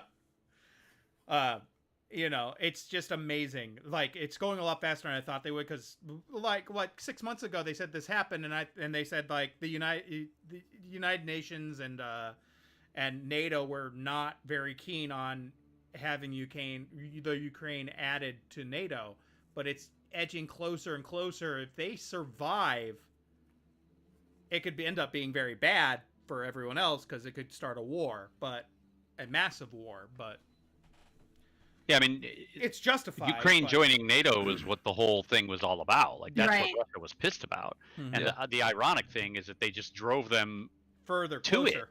Yeah. Yeah. To it. Yeah, absolutely. And on top They of created sympathy for like Putin's move was the exact opposite of what he wanted to do. right. Well, and I think about these attacks on the pipelines, right? Like, this is not this isn't a war against Ukraine now. Like, you've made it clear this is a war against well, he everyone else. right. Well, what he has said that he can't. He is saying deniability against the pipelines. Oh, please. It's Please. he's declaring plausible deniability, saying that it is foreign. It's not the Russian. It's not Russians themselves. It's not the Russian government doing that. Mm-hmm. Okay. We know it's Mhm. bullshit. Same Just as like those it's first not- people into Crimea. Yeah, Of course, yeah, they the weren't first- the Russians first- either. They the weren't first Russian troops either, in that's right. Crimea Yeah, and those Luhansk first and people all that paratrooped into the airfield. No, they weren't Russians. No, there's Well, random it's also- people parachuting in. Yeah. It's also not a war, right? It's a special military operation. It's not a war. Well, I mean, America hasn't been in war since World War II either, so yeah, Technically, yeah. Technically, we haven't declared war since World War II. I thought they declared war in Iraq. Nope, No? not by Congress. Nope. Oh yeah, right. Oh. Not officially declared war except for who was it? It was a European country was the last time we declared war, but it was during World War II. Wait, so what was Vietnam? And The Korea? special Congress. military Police action. Special Police military action, action, yeah. All of them were. Yep. Yep. Holy cow. Desert Storm, same thing. They're And all- I mean, they pretty much determined that, like Congress, no country will pretty much no country will formally declare war. It's a thing of the past. It's just not going to happen really anymore. We've actually only declared war 9 times in the entire history of our country, and Spain, Mexico, Great Britain. 3 of them were during World War II. Yeah. Okay. We've declared war on. Let's see here, because I think we declared war in Mexico and Spain during pre World War II. We have the War and of England. 1812. Okay, So we sure. that's the first one. Mexican-American War, Spanish-American War, World War One, Germany, World War One, Austria-Hungary, and then World War II, Japan, World War II, Germany and Italy, World War II, Bulgaria, Hungary, and Romania. I think in Romania was the last one that we ever Yes. officially Yep, declared Romania war. was the last time we've ever declared war. Do you know what's the funniest one I've ever heard? They never declared war on it, but the one battle we had with the Canadians, and we lost horribly. Oh, there's a special designation, Chris. All ensuing wars, the Korean War, the war in Vietnam, and the wars in Afghanistan and Iraq, were either initiated by the congressional authorization of use of military force, or in the case of Korea, not authorized by Congress at all. But there was a time we fought. Those carrots are good for your eyes. Americans fought against against Canada, and Canada kicked our ass. When was this? A long time It was ago. a long time ago. Many Like moons. 1800s or Yeah, something. the Mounties just sent us packing so quick. Was it over fur trapping? I forget what it was. Or was it a land situation? Interesting. Were they actually Canada at that point, though? It would be the French, right? Yeah, I was gonna say, I don't think it was actually. It was the War of 1812. Yeah.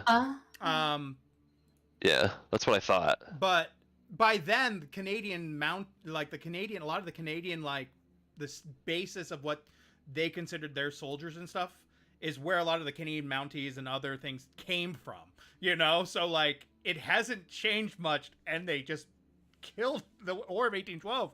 We did horribly. So I just can't imagine fighting Dudley Do Right. He's so handsome. So Well, the United States was not exactly, a military power at that time. No. Oh, we didn't even have a standing army, like a full. Right.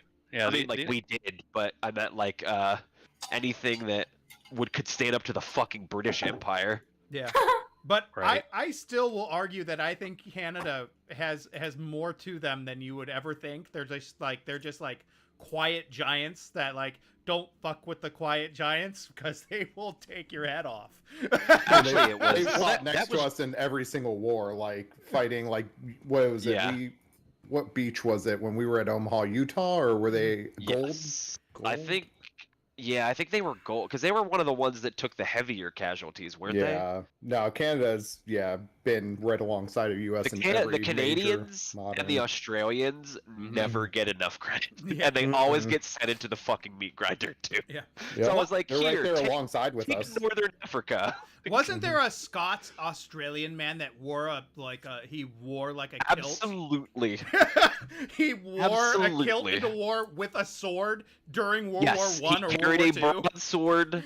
Yeah. Or no, he carried a God, what is the name of the Scottish two-handed sword? A claymore. Claymore. Yeah. That's insane. And they considered him absolutely nuts. Oh yeah, he they called him Mad Jack. If I remember, I think Yeah. that's what the guy's name was. I forget what his last name was, but yeah, they called him Mad Jack. He was an officer. He was a British soldier. Magic. Yeah, that's right. Yeah, he was British. Scottish. You see him playing bagpipes on the battlefield. You see him with a bow and arrow. What the fuck? Any officer who goes into action without his sword is improperly dressed. Oh, so the Canadians were actually Juno, Juno. not gold. Uh, I thought they were gold. Okay. Yeah, I couldn't remember exactly. yeah, I mean, technically, that was part of the same. They were all just sections of the same. Yeah. Oh, I know, but I meant like gold and Juno were actually kind of like one thing, insane. weren't they? Like one area, So Maybe. and then like Omaha and the rest were out from that. now that we've gone through enough tangents here, let's move. Yeah, I know, forward, right? shall we? We It's tangent fine. hard. We tangent hard. Well, at least it's entertaining. It's fun stuff. It's interesting things.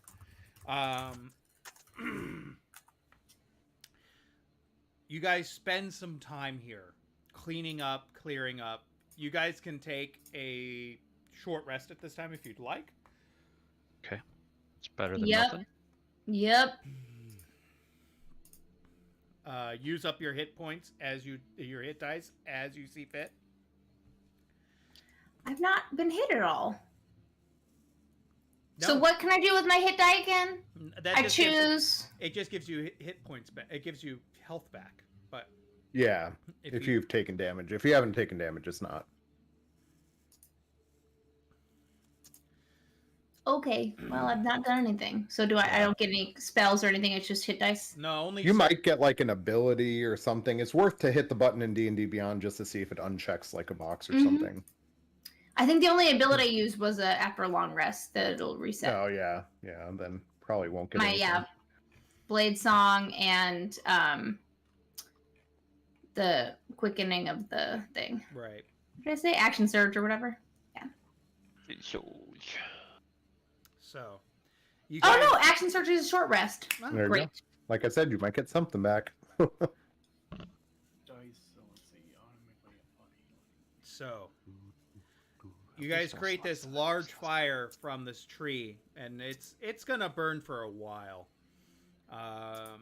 You see him kind of taking concentration on that every, like, he'll come back to it every 20 minutes and reshape the smoke in the air.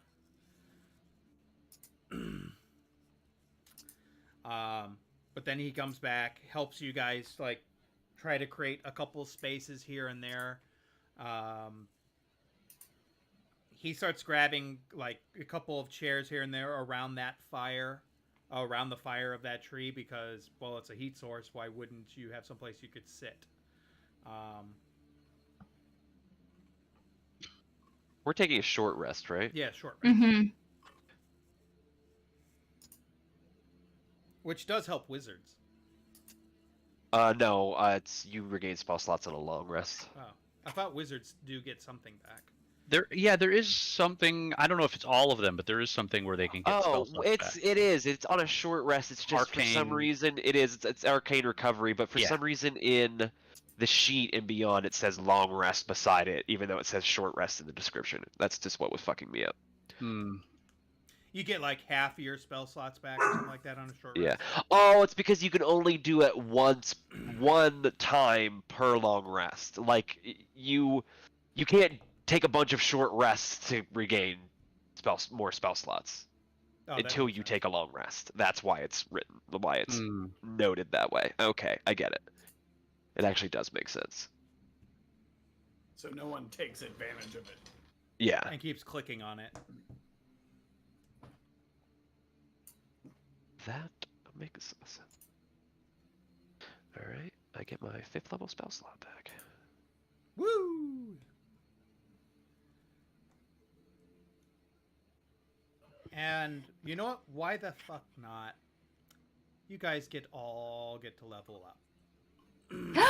Ooh. Yeah. So level 13. Level 13!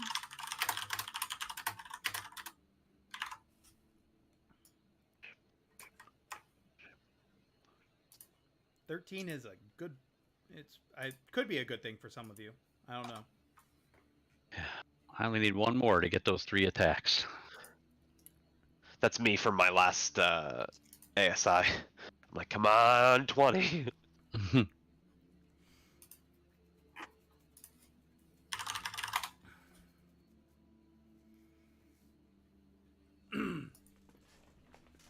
And What did I get for 10? And the way it's going with our campaign, I think it actually, unfortunately, I think we'll be surpassing October. It would have been awesome if we could start Curse of Strahd on Halloween time, but I think it's going to be a little bit longer than that, which is fine. I mean, we could always alternate or. Yeah, I guess that would be- Aren't we doing like a throwaway character thing first? Yes, we're doing a level 1 through 3 is going to be a character. We could do that for like our Halloween session or Right, something, like right. a very special Halloween episode. We'll just do the 1 to 3 Maybe part, we or could start the go 1 to 3 part. You can 1 start to the 1 to 3 3 part if you'd like. Zero? Oh, I just meant like if we want to do something for spooky Halloween. season. For spooky Oh, season. yeah. I was just saying like a combined kind of... Let me see how I go. We go on the 16th, and see how I feel, because Alright. me pushing myself to start that up and then try to finish. Oh, this yeah, up fair, It's fair. a little hard on my noggin. I mean, Yeah, I why forgot not? you were. Ouchie. I forgot you're changing things around, not just running a module. I mean, you could. Well, I'm just switching kill us from all. that to yeah. So like the stuff I have to make up that whole first. Well, no, that's what I first mean. level, Is that yeah. like, I'm forgetting that you're not just running straight Strahd. Yeah. Not. Yeah. At least this first part, I am not. The first 1 through 3 levels. Yeah, I don't even know what that's gonna be about. Technically, you guys are only going to be using those characters for level 1 and level 2, up to 3. You won't be playing those characters at level 3. Mm-hmm. Yeah.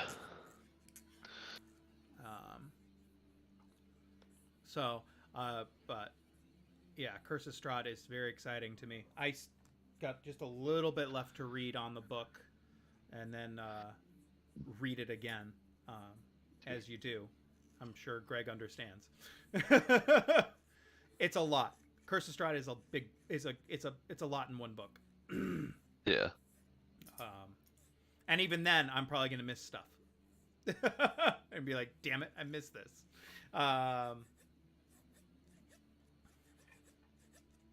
So, yeah, you guys get to level up to level 13. We'll make sure to let Tony know so when he comes up to new.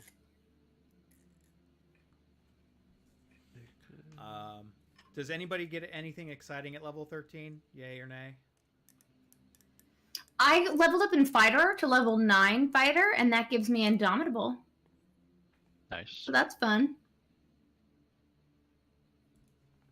I might actually be able to like have a 6th level spell instead of just a 6th level spell slot, which will be fun. I'm not sure yet. I'm still figuring that out. I'm trying to see what indomitable is. I Up get to to you. reroll a failed saving throw, Oh, but I have to take the new roll. all right. So- but you get 3 uses of that, and then you get 2. No, that's I get 1 time for the current level. oh. As I increase my fighter level, if I do increase my fighter level, I will get more uses out Yeah, of it it. says but 13th level. I'm It gonna says get- 2 uses total. I'm not 13th in fighter though. Oh, you're at 9th. 1 use. Yeah. I have 13 sorcery points now instead of 12. Hmm.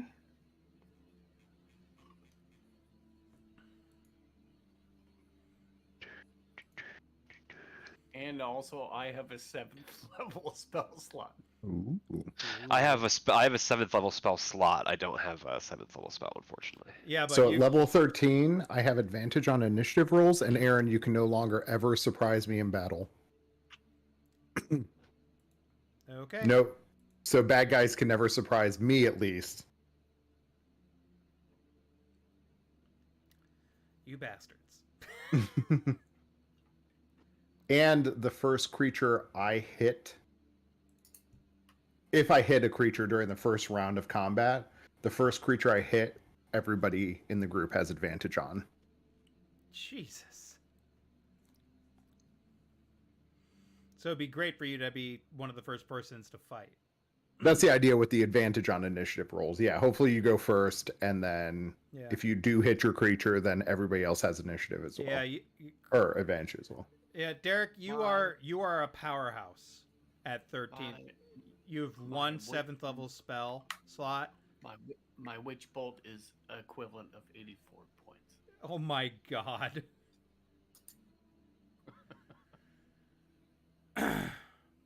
Yeah, all of them are. Well, you could do I think you can do 7th level spells now. Can't you? Yeah, I have one slot, but also like. Well, I mean, you get to find that a 7th level spell. Yeah, but what's loaded is Witch Bolt is 84. Let's see. Psychic Lance is 60. Mind Spike is 64. Lightning Bolt is 12. 74. It's good. You wonder why I don't like doing like high-end play, because it's virtually impossible for me to make difficult villains for you guys. Well, after a certain point, it's just you guys are just gonna pulverize me. You've become godlike. So it's interesting because I didn't know Trevor was going to turn into something cool like this. No, literally like 15 to 16, you're literally like you have to start pulling out like legendary creatures and gods to give them real fights. Yeah, I had to. I gave my Rise of Tiamat group a really tough fight the other day. For them, like to them, it was really tough. Right, one person died, and it was an arch lich and 3 hags, and right before that they fought, and gosh, I can't remember the name of the things. They're like this undead, like blob thing. I don't know. But it was basically the Tomb of Annihilation, the end of Tomb of Annihilation, and they, they blew through it. Like they thought it was hard, but only because they lost a character, and that was only because of power word kill. I was like, yeah, Paladin, die. So, I feel you, dude. It gets really hard. Heard that like somewhere in the Dungeon Master's Guide, it actually says that the average encounters per day is supposed to be 5. So you're supposed to be like wearing thin by the end of the day, way more than we ever do in our games.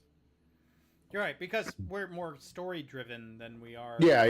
After battle, No, I'm just battle. saying, like, yeah, because that's why it's once you get to those levels, yeah, if you're doing 5 encounters a day, yeah, you're gonna start wearing thin, especially if they're hard encounters.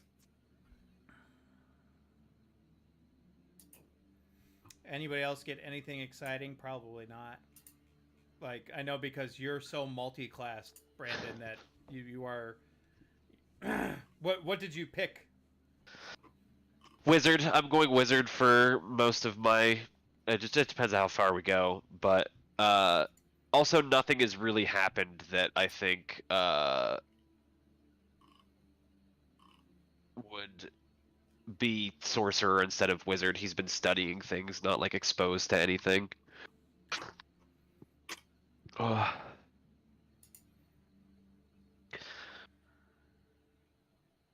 But yeah, I'll probably take at least another sorcerer before he's done.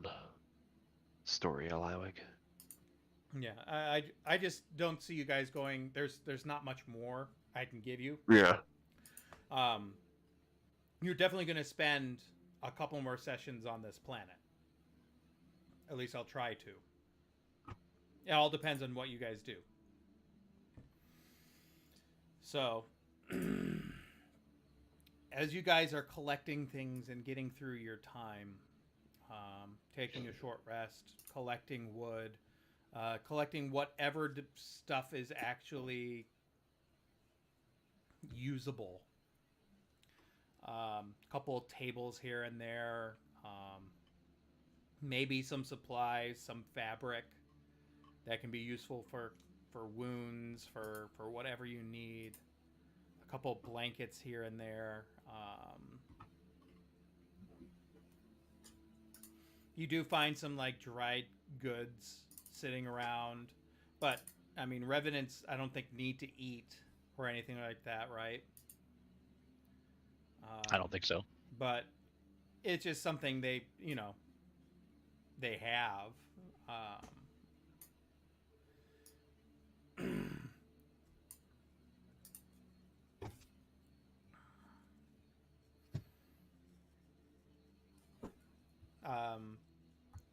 The body of the Dullahan had nothing really of note on him besides that battle axe.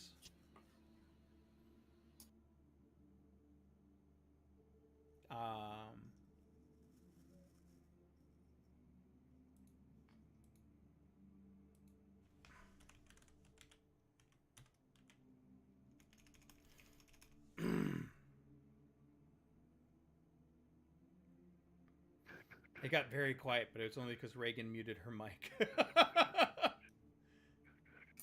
I'm sorry. I type really, really loud, No, and I it's don't mind annoying. it. No, it wasn't annoying to me. I just thought it was funny because it suddenly got very quiet when you stopped typing. I was like, I've gotten accustomed to it, so it didn't bother Our me. proficiency bonus just go up? Good question. I think it did.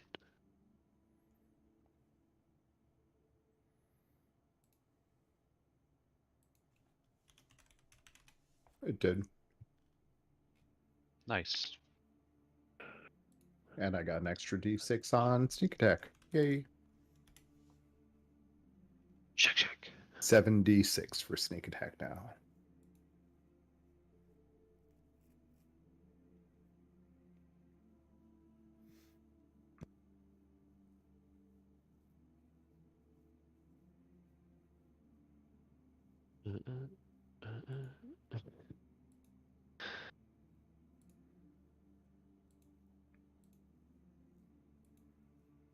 So, does anybody want to take a look at this axe? Sure, I'll identify it. I was just looking at 7th level conjuring spells, but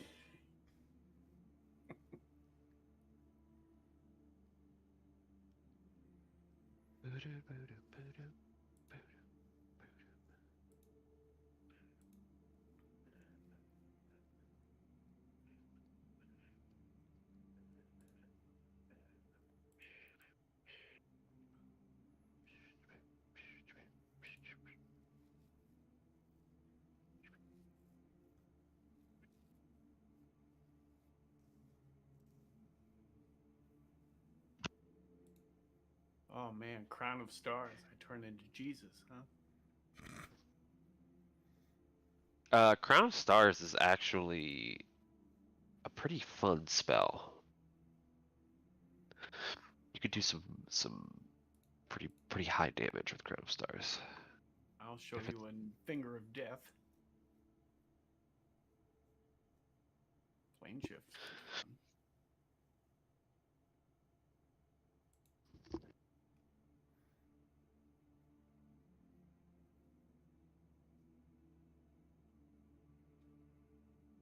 Just remember, on plane shift, I think you need a tuning fork for the plane you want to go to. Otherwise, it's a pretty much useless spell. Power word pain. It could be like my power word is moist. So when you cast that Crown of Stars, Derek, 7 balls of light appear around your head, and you can use a bonus action to send one of them at a creature, and if they hit, the creature takes 4d12 radiant damage. Oh, you got that +7 bolts? That's cool. Yeah, so you can just keep pew. So, you take a look at this. Do you just take some time with it? Because I won't bother to make you, like, roll for it if you just spend some time with it. What? I won't bother. You can just take. No, time I with meant the spell Identify. Oh, identify. Okay. Yeah. Man, this axe. Gonna ritual cast it. This axe is really kind of cool. It's called a blood axe. The blood axe. It is a +2 great axe. You get a +2 bonus to attack and damage rolls made with this magical axe. The axe deals an extra 1d6 necrotic damage to creatures that aren't constructs or undead. If you reduce such a creature to 0 hit points with an attack using this axe, you gain 10 temporary hit points. Huh. Could I use that with a mental spell? No. Does it require attunement? Yes, it does.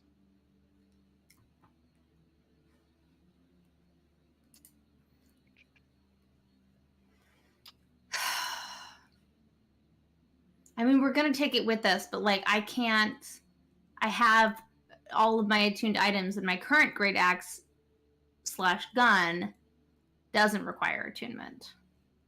I don't think that's the name for that. Her name is Marina. I mean, she's a Gygax though, so. No need to put pronouns to it. I mean, I don't know what its preferred pronouns are, but I mean, Marina could be a boy's name. We don't know.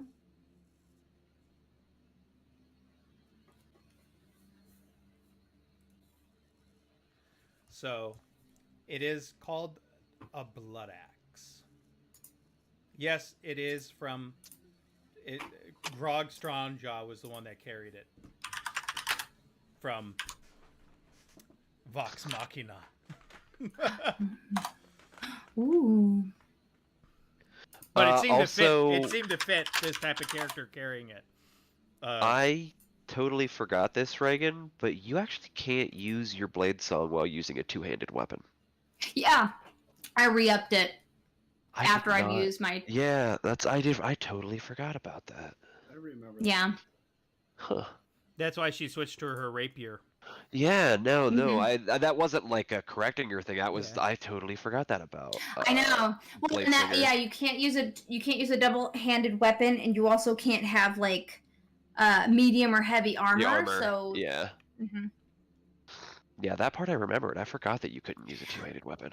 I have to be really strategic with when I want to use the two-handed weapons, like the double-bladed scimitar or the axe. Yeah. And it's normally it's like, okay, if I, depending on what the situation is, I think about like, okay, I'll use this first, and then I'll bonus action blade song just to get the AC before they come back at me. And then you'll drop that weapon and pick up use your different weapon.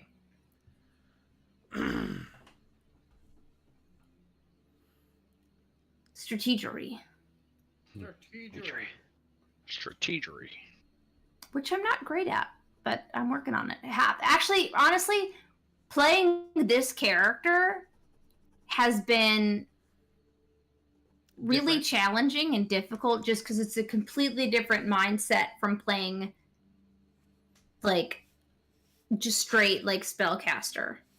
But even It's then, your really character been wasn't interesting. a And I, wasn't a like I've said this spellcaster. before, doing the melee stuff, just like the battle royale stuff, has been super helpful just as like practice, like getting to know the character and Mhm. trying to figure out what they can do. Right, and that's why I encourage you guys every time we play a new campaign or do something is I want you to do something different. Play something different because it's good because then you can figure out what you really love to play. And I think you've dug into this character quite a bit, Reagan. Like you kind of dig this type of character a little bit. But it all depends on what you like. I mean, we picked something easy for you when we first started because well, it's difficult to get into it. And on top of trying to feed your own interests of what you like to do. And a warlock is great for that. Like I get to battle a little bit, but then I also get to use spells a little bit. So I have an idea of how spells work. It's a good balance. Well, I think for me personally, a fighter sort of, well, I don't know that it goes against my instincts, but like being the first one to go in and do something, being I don't know that I'm new to the game. I haven't been playing as long as y'all have. But we have been playing together for a few years now, right? So it's like it's still like, okay, don't just hang back just because these guys know what they're doing and have been doing this a lot longer and probably know more than me. Like, go for it, go in and do something.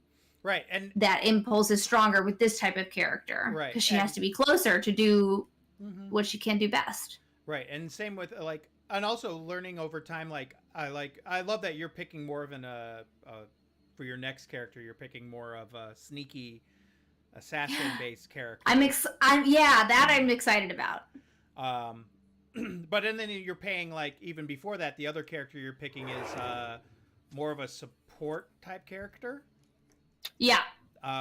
Which is going to give you some idea of how to play a support person. So like a bard or, you know, I love playing a bard.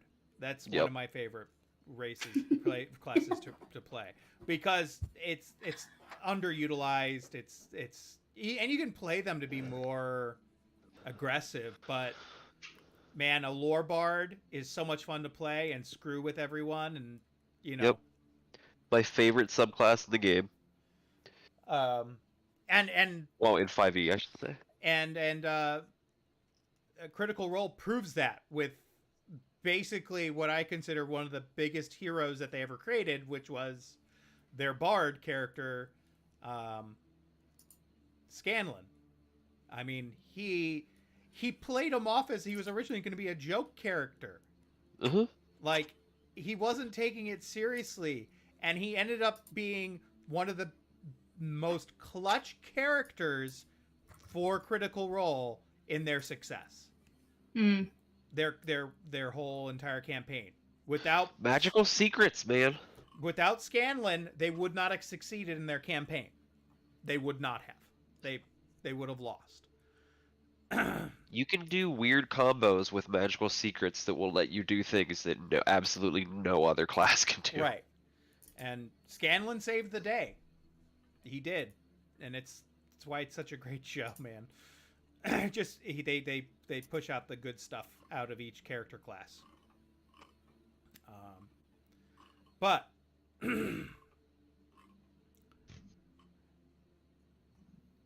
I'm just talking about all this stuff because I'm showing that I'm trying to see like time is passing here.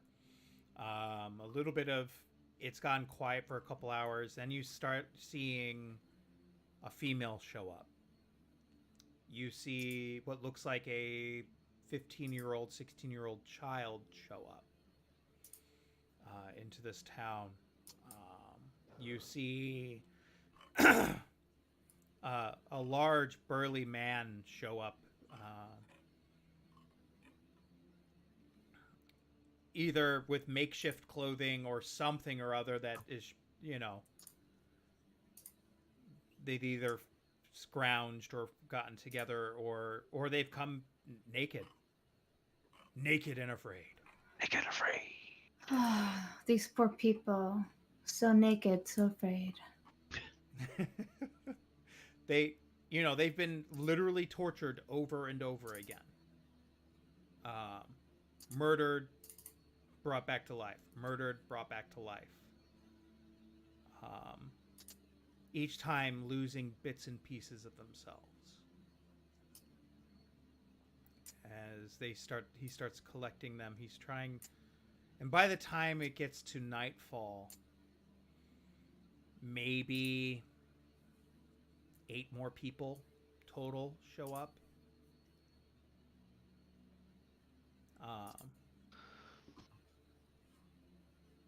As he collects them together,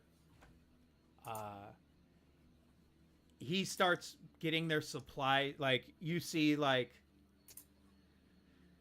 he tries to gather as much clothing and everything that he could find to clothe them and keep them warm as they try to determine what to do next. Their whole town is decimated.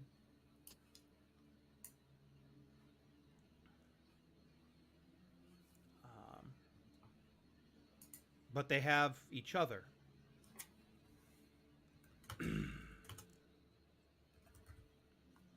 But they have each other.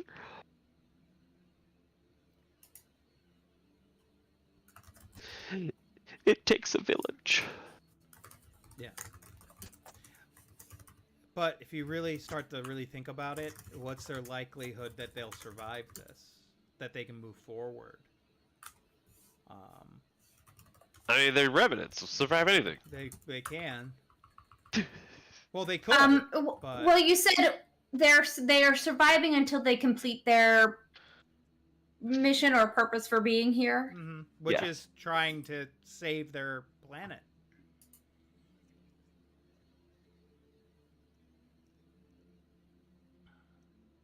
And it feels, as he's collecting everyone, you know, several of you may start to think about their mission and start going, is this even attainable? You know? Mm-hmm. It's hopeless. Like, anything they did have is gone.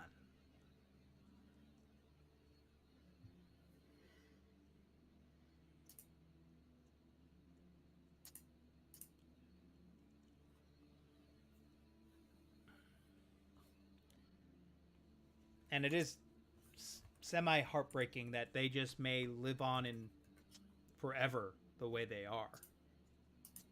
It's as much as a curse as it is a blessing. Mm-hmm.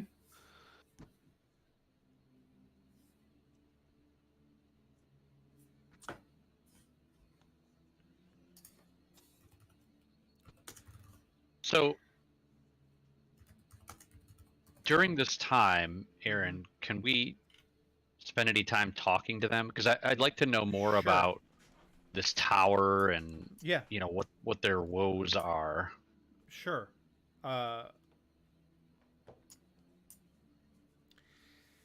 They start describing like the tower and the surrounding city. You know that the revenants took one path to save their planet, and it seems kind of hopeless at this point, but another set of their society decided to follow lichdom to survive. Dark magics. That entire civilization that is left there is basically is a safe haven of undead.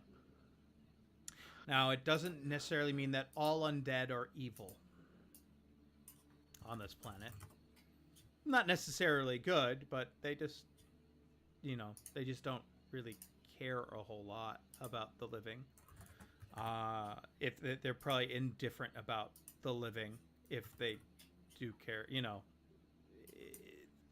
what I mean. It's just complicated. Mm-hmm. There are lords of that city.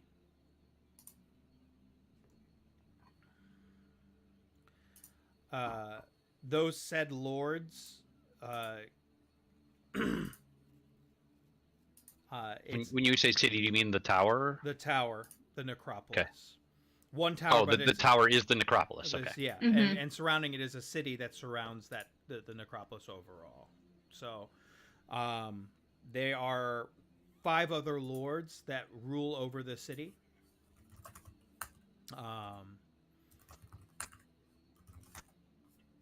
One is for sure a vampire lord,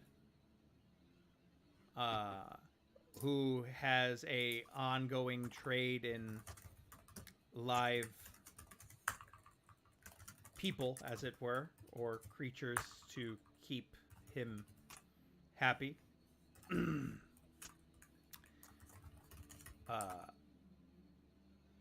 His name is Ulrich. Von Liechtenstein? No, just his last name is Ulrich. Yeah, his first name is Oh. Lars. Oh, Lars. No, it was a joke. Or Liechtenstein. So it is Ulrich von Liechtenstein. No. No, it's Lars Ulrich, and then he bleeds you dry if you Ulrich. download his music.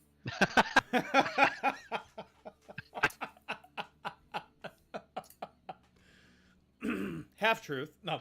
No. There is a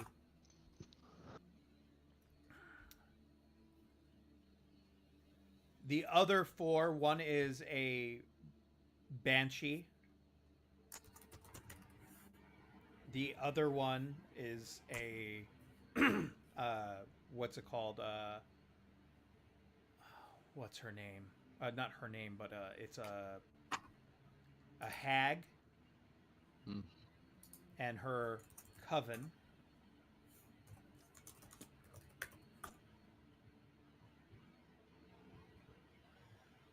And so that's Ulrich, the vampire, the hag and her coven, the banshee. Then there is a undead giant. Ho ho ho. Yes. Does he like green peas? No, but he pees green. Ew. That was good. He was right on that. Dad jokes right in there. Yeah. Impressive. You should go have Jeannie take a pregnancy test immediately after this episode. Ay, ay, ay, ay, ay. La, la, la, la. La, la.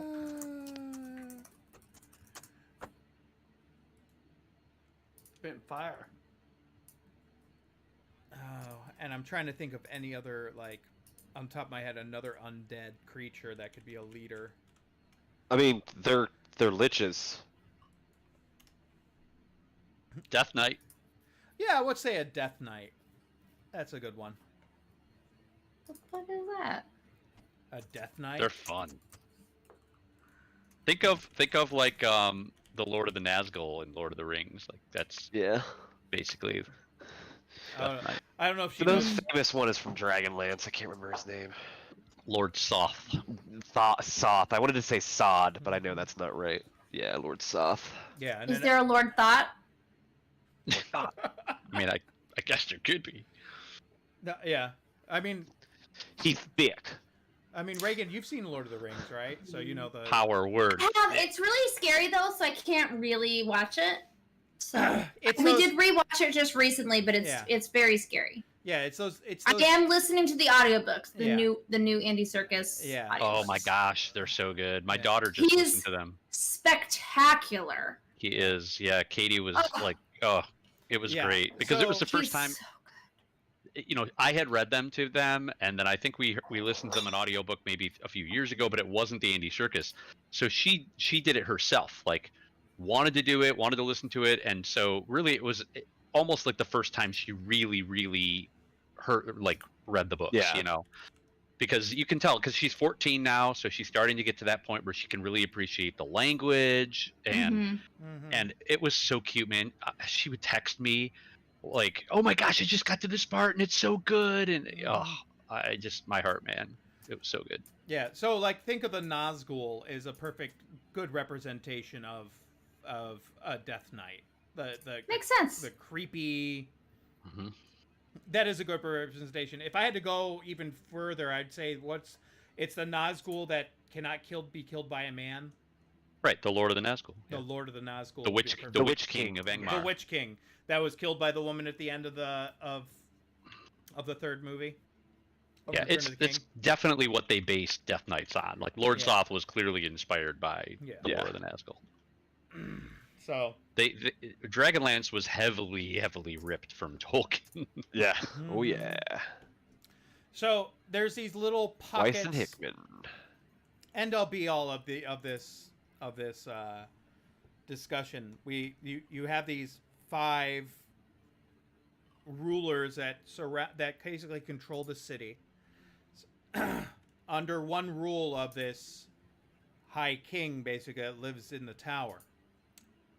It was a lich, a master lich, of sorts, but he has recently been dethroned by a lich you know. And he has an eye and a hand of Vecna. That's right. And this is the necromancer that had taken that butthead we used to hang out with. The butthead. Yes. Right. Okay. And the magic. The apprentice of yeah. the Baba Yaga that we are trying to kill. Yeah. Every sign is pointing towards this guy. Yeah. And he's the main guy of the Dark Tower. Right. He has taken residence in the Dark Tower. Not the trademark Dark Tower, but just the general. It is a darker colored of a tower. Though we do have a gunslinger in the house. Just add. So it could be. Could be. And you know, the Dark Tower books were based on a poem by Edgar Allan Poe. Robert Browning. Robert Browning. That actually, I'm just going on a tangent real fast. Have you guys ever watched Dickinson on Apple TV? Yeah. Jason? Did you ever see what? The show Dickinson? Dickinson, no. It's so good. Just speaking of poetry. Like a so fucking kind of show or what? Emily Dickinson. It's on Emily Dickinson's. To be fair, he said Apple TV, not HBO. Be right back, guys. Okay, we'll be right here. It's a really good show. Me and my wife really enjoy it. Haley Steinfeld plays Emily Dickinson, and she plays her very well. It has a little bit of a modern twist where they have some modern music in with it, and they play her as a young girl. It's excellent.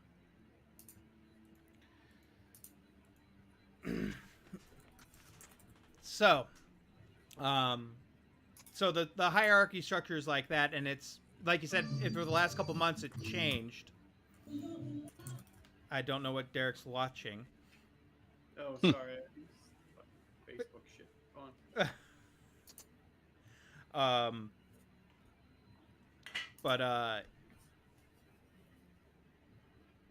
it's kind of that structure. It's kind of like almost like if the underworld was just outward facing, you know what I mean, like a gangster world. So like you have these 5 sections of the city, all run by these basically gangsters that all swear fealty to the upper lord. And they get to rule their part of the city as they see fit.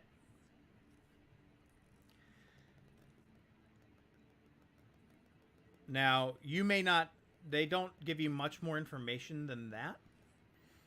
You'll probably learn more as you possibly get into the city itself. Mm. And maybe be able to get an in or figure out, everyone's motives in the city. Mind you, they do welcome living people. To eat them. Whether you're there, they don't mind that you're there. You just may not get a very warm welcome.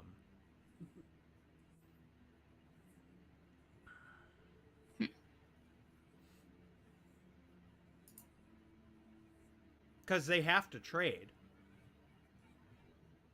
But, you don't know what's going on.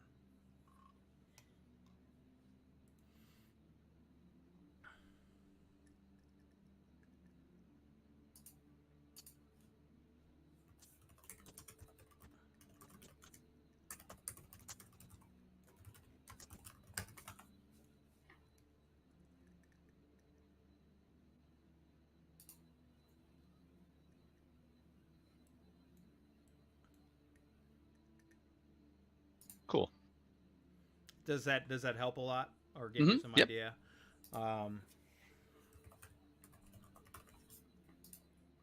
Yeah, it gives me some. Some background. Yep. So, people collect, and you start talking to them more, and you get to get an idea.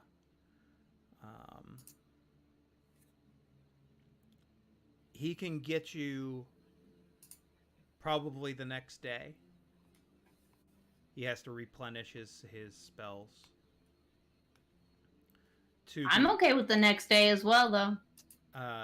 To be able to, If we can, go ahead. just like get people set up, Mm-hmm. make food, like trying to continue to beckon as many people back as possible. And he'll continue doing that if you guys decide to leave. But he's going to do as he promised, is to get you into the city, at least, safely. But beyond that, by sending you through a portal into town, that can get you into the one of the major cities.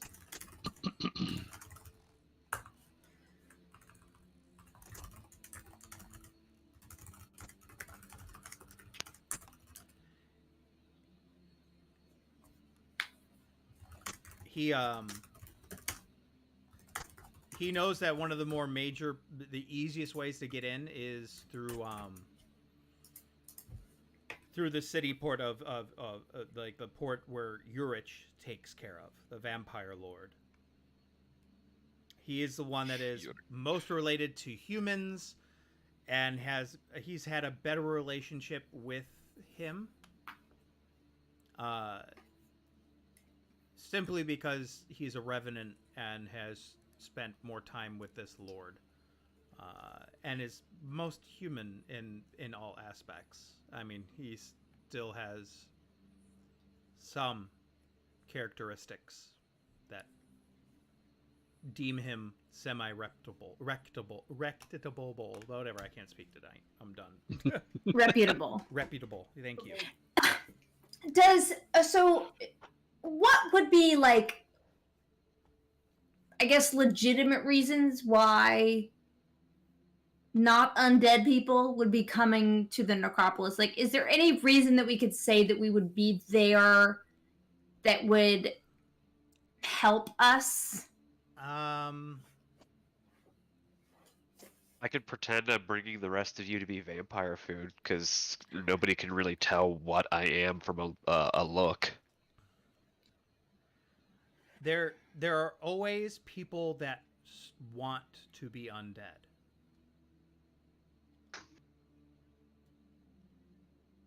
They strive for the idea of wanting immortality.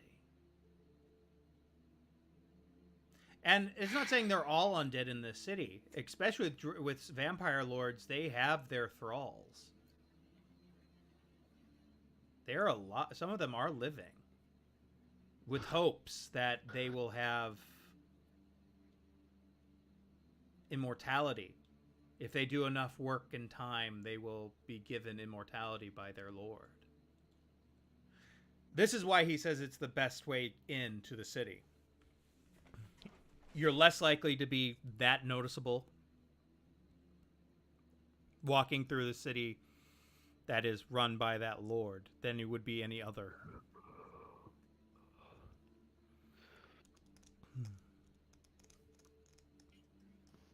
Okay. Yeah, because for instance, a Death Knight isn't going to have much use for living folks. But a vampire would. And Yeah, no, that's what I mean. Is like the vampires would. Yeah, the vampire is the only one of all of them that, like, and the hag maybe, that would have, Yeah. like, people regularly around them. The hags like to make deals. Yeah. They and Actually, that's another path we could consider, is try to see if the hag is, or the hag's group coven is hostile to the person we're here to. Our lich friend who recently gained power. it's a possibility. Try to make a deal with the hags. Well, and did they have any working relationship with the Baba Yaga as well? Like, That's any kind of what kind I'm of- saying is that we yeah, could. yeah. Well, I wasn't even thinking of the Baba Yaga. I just meant like an enemy of an enemy as a friend kind of deal. Yeah, Yeah. it's a possibility.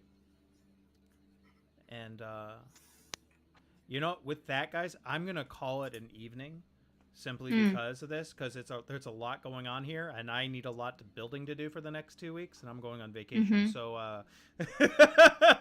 I have a week to build up an entire city for you all, and figure out what you guys want to do. I mean, I have to build a city, and then guess what you're gonna go do next. So, but build for any situation. So, I wish you luck. it's the way of things. I'm super excited because we're getting down to it. So, because all you have to do is get to that tower. Somehow get to that tower. So, if there's nothing else we need to discuss, we will call it a night, and I'll see you all in 2 Woo! weeks. Have a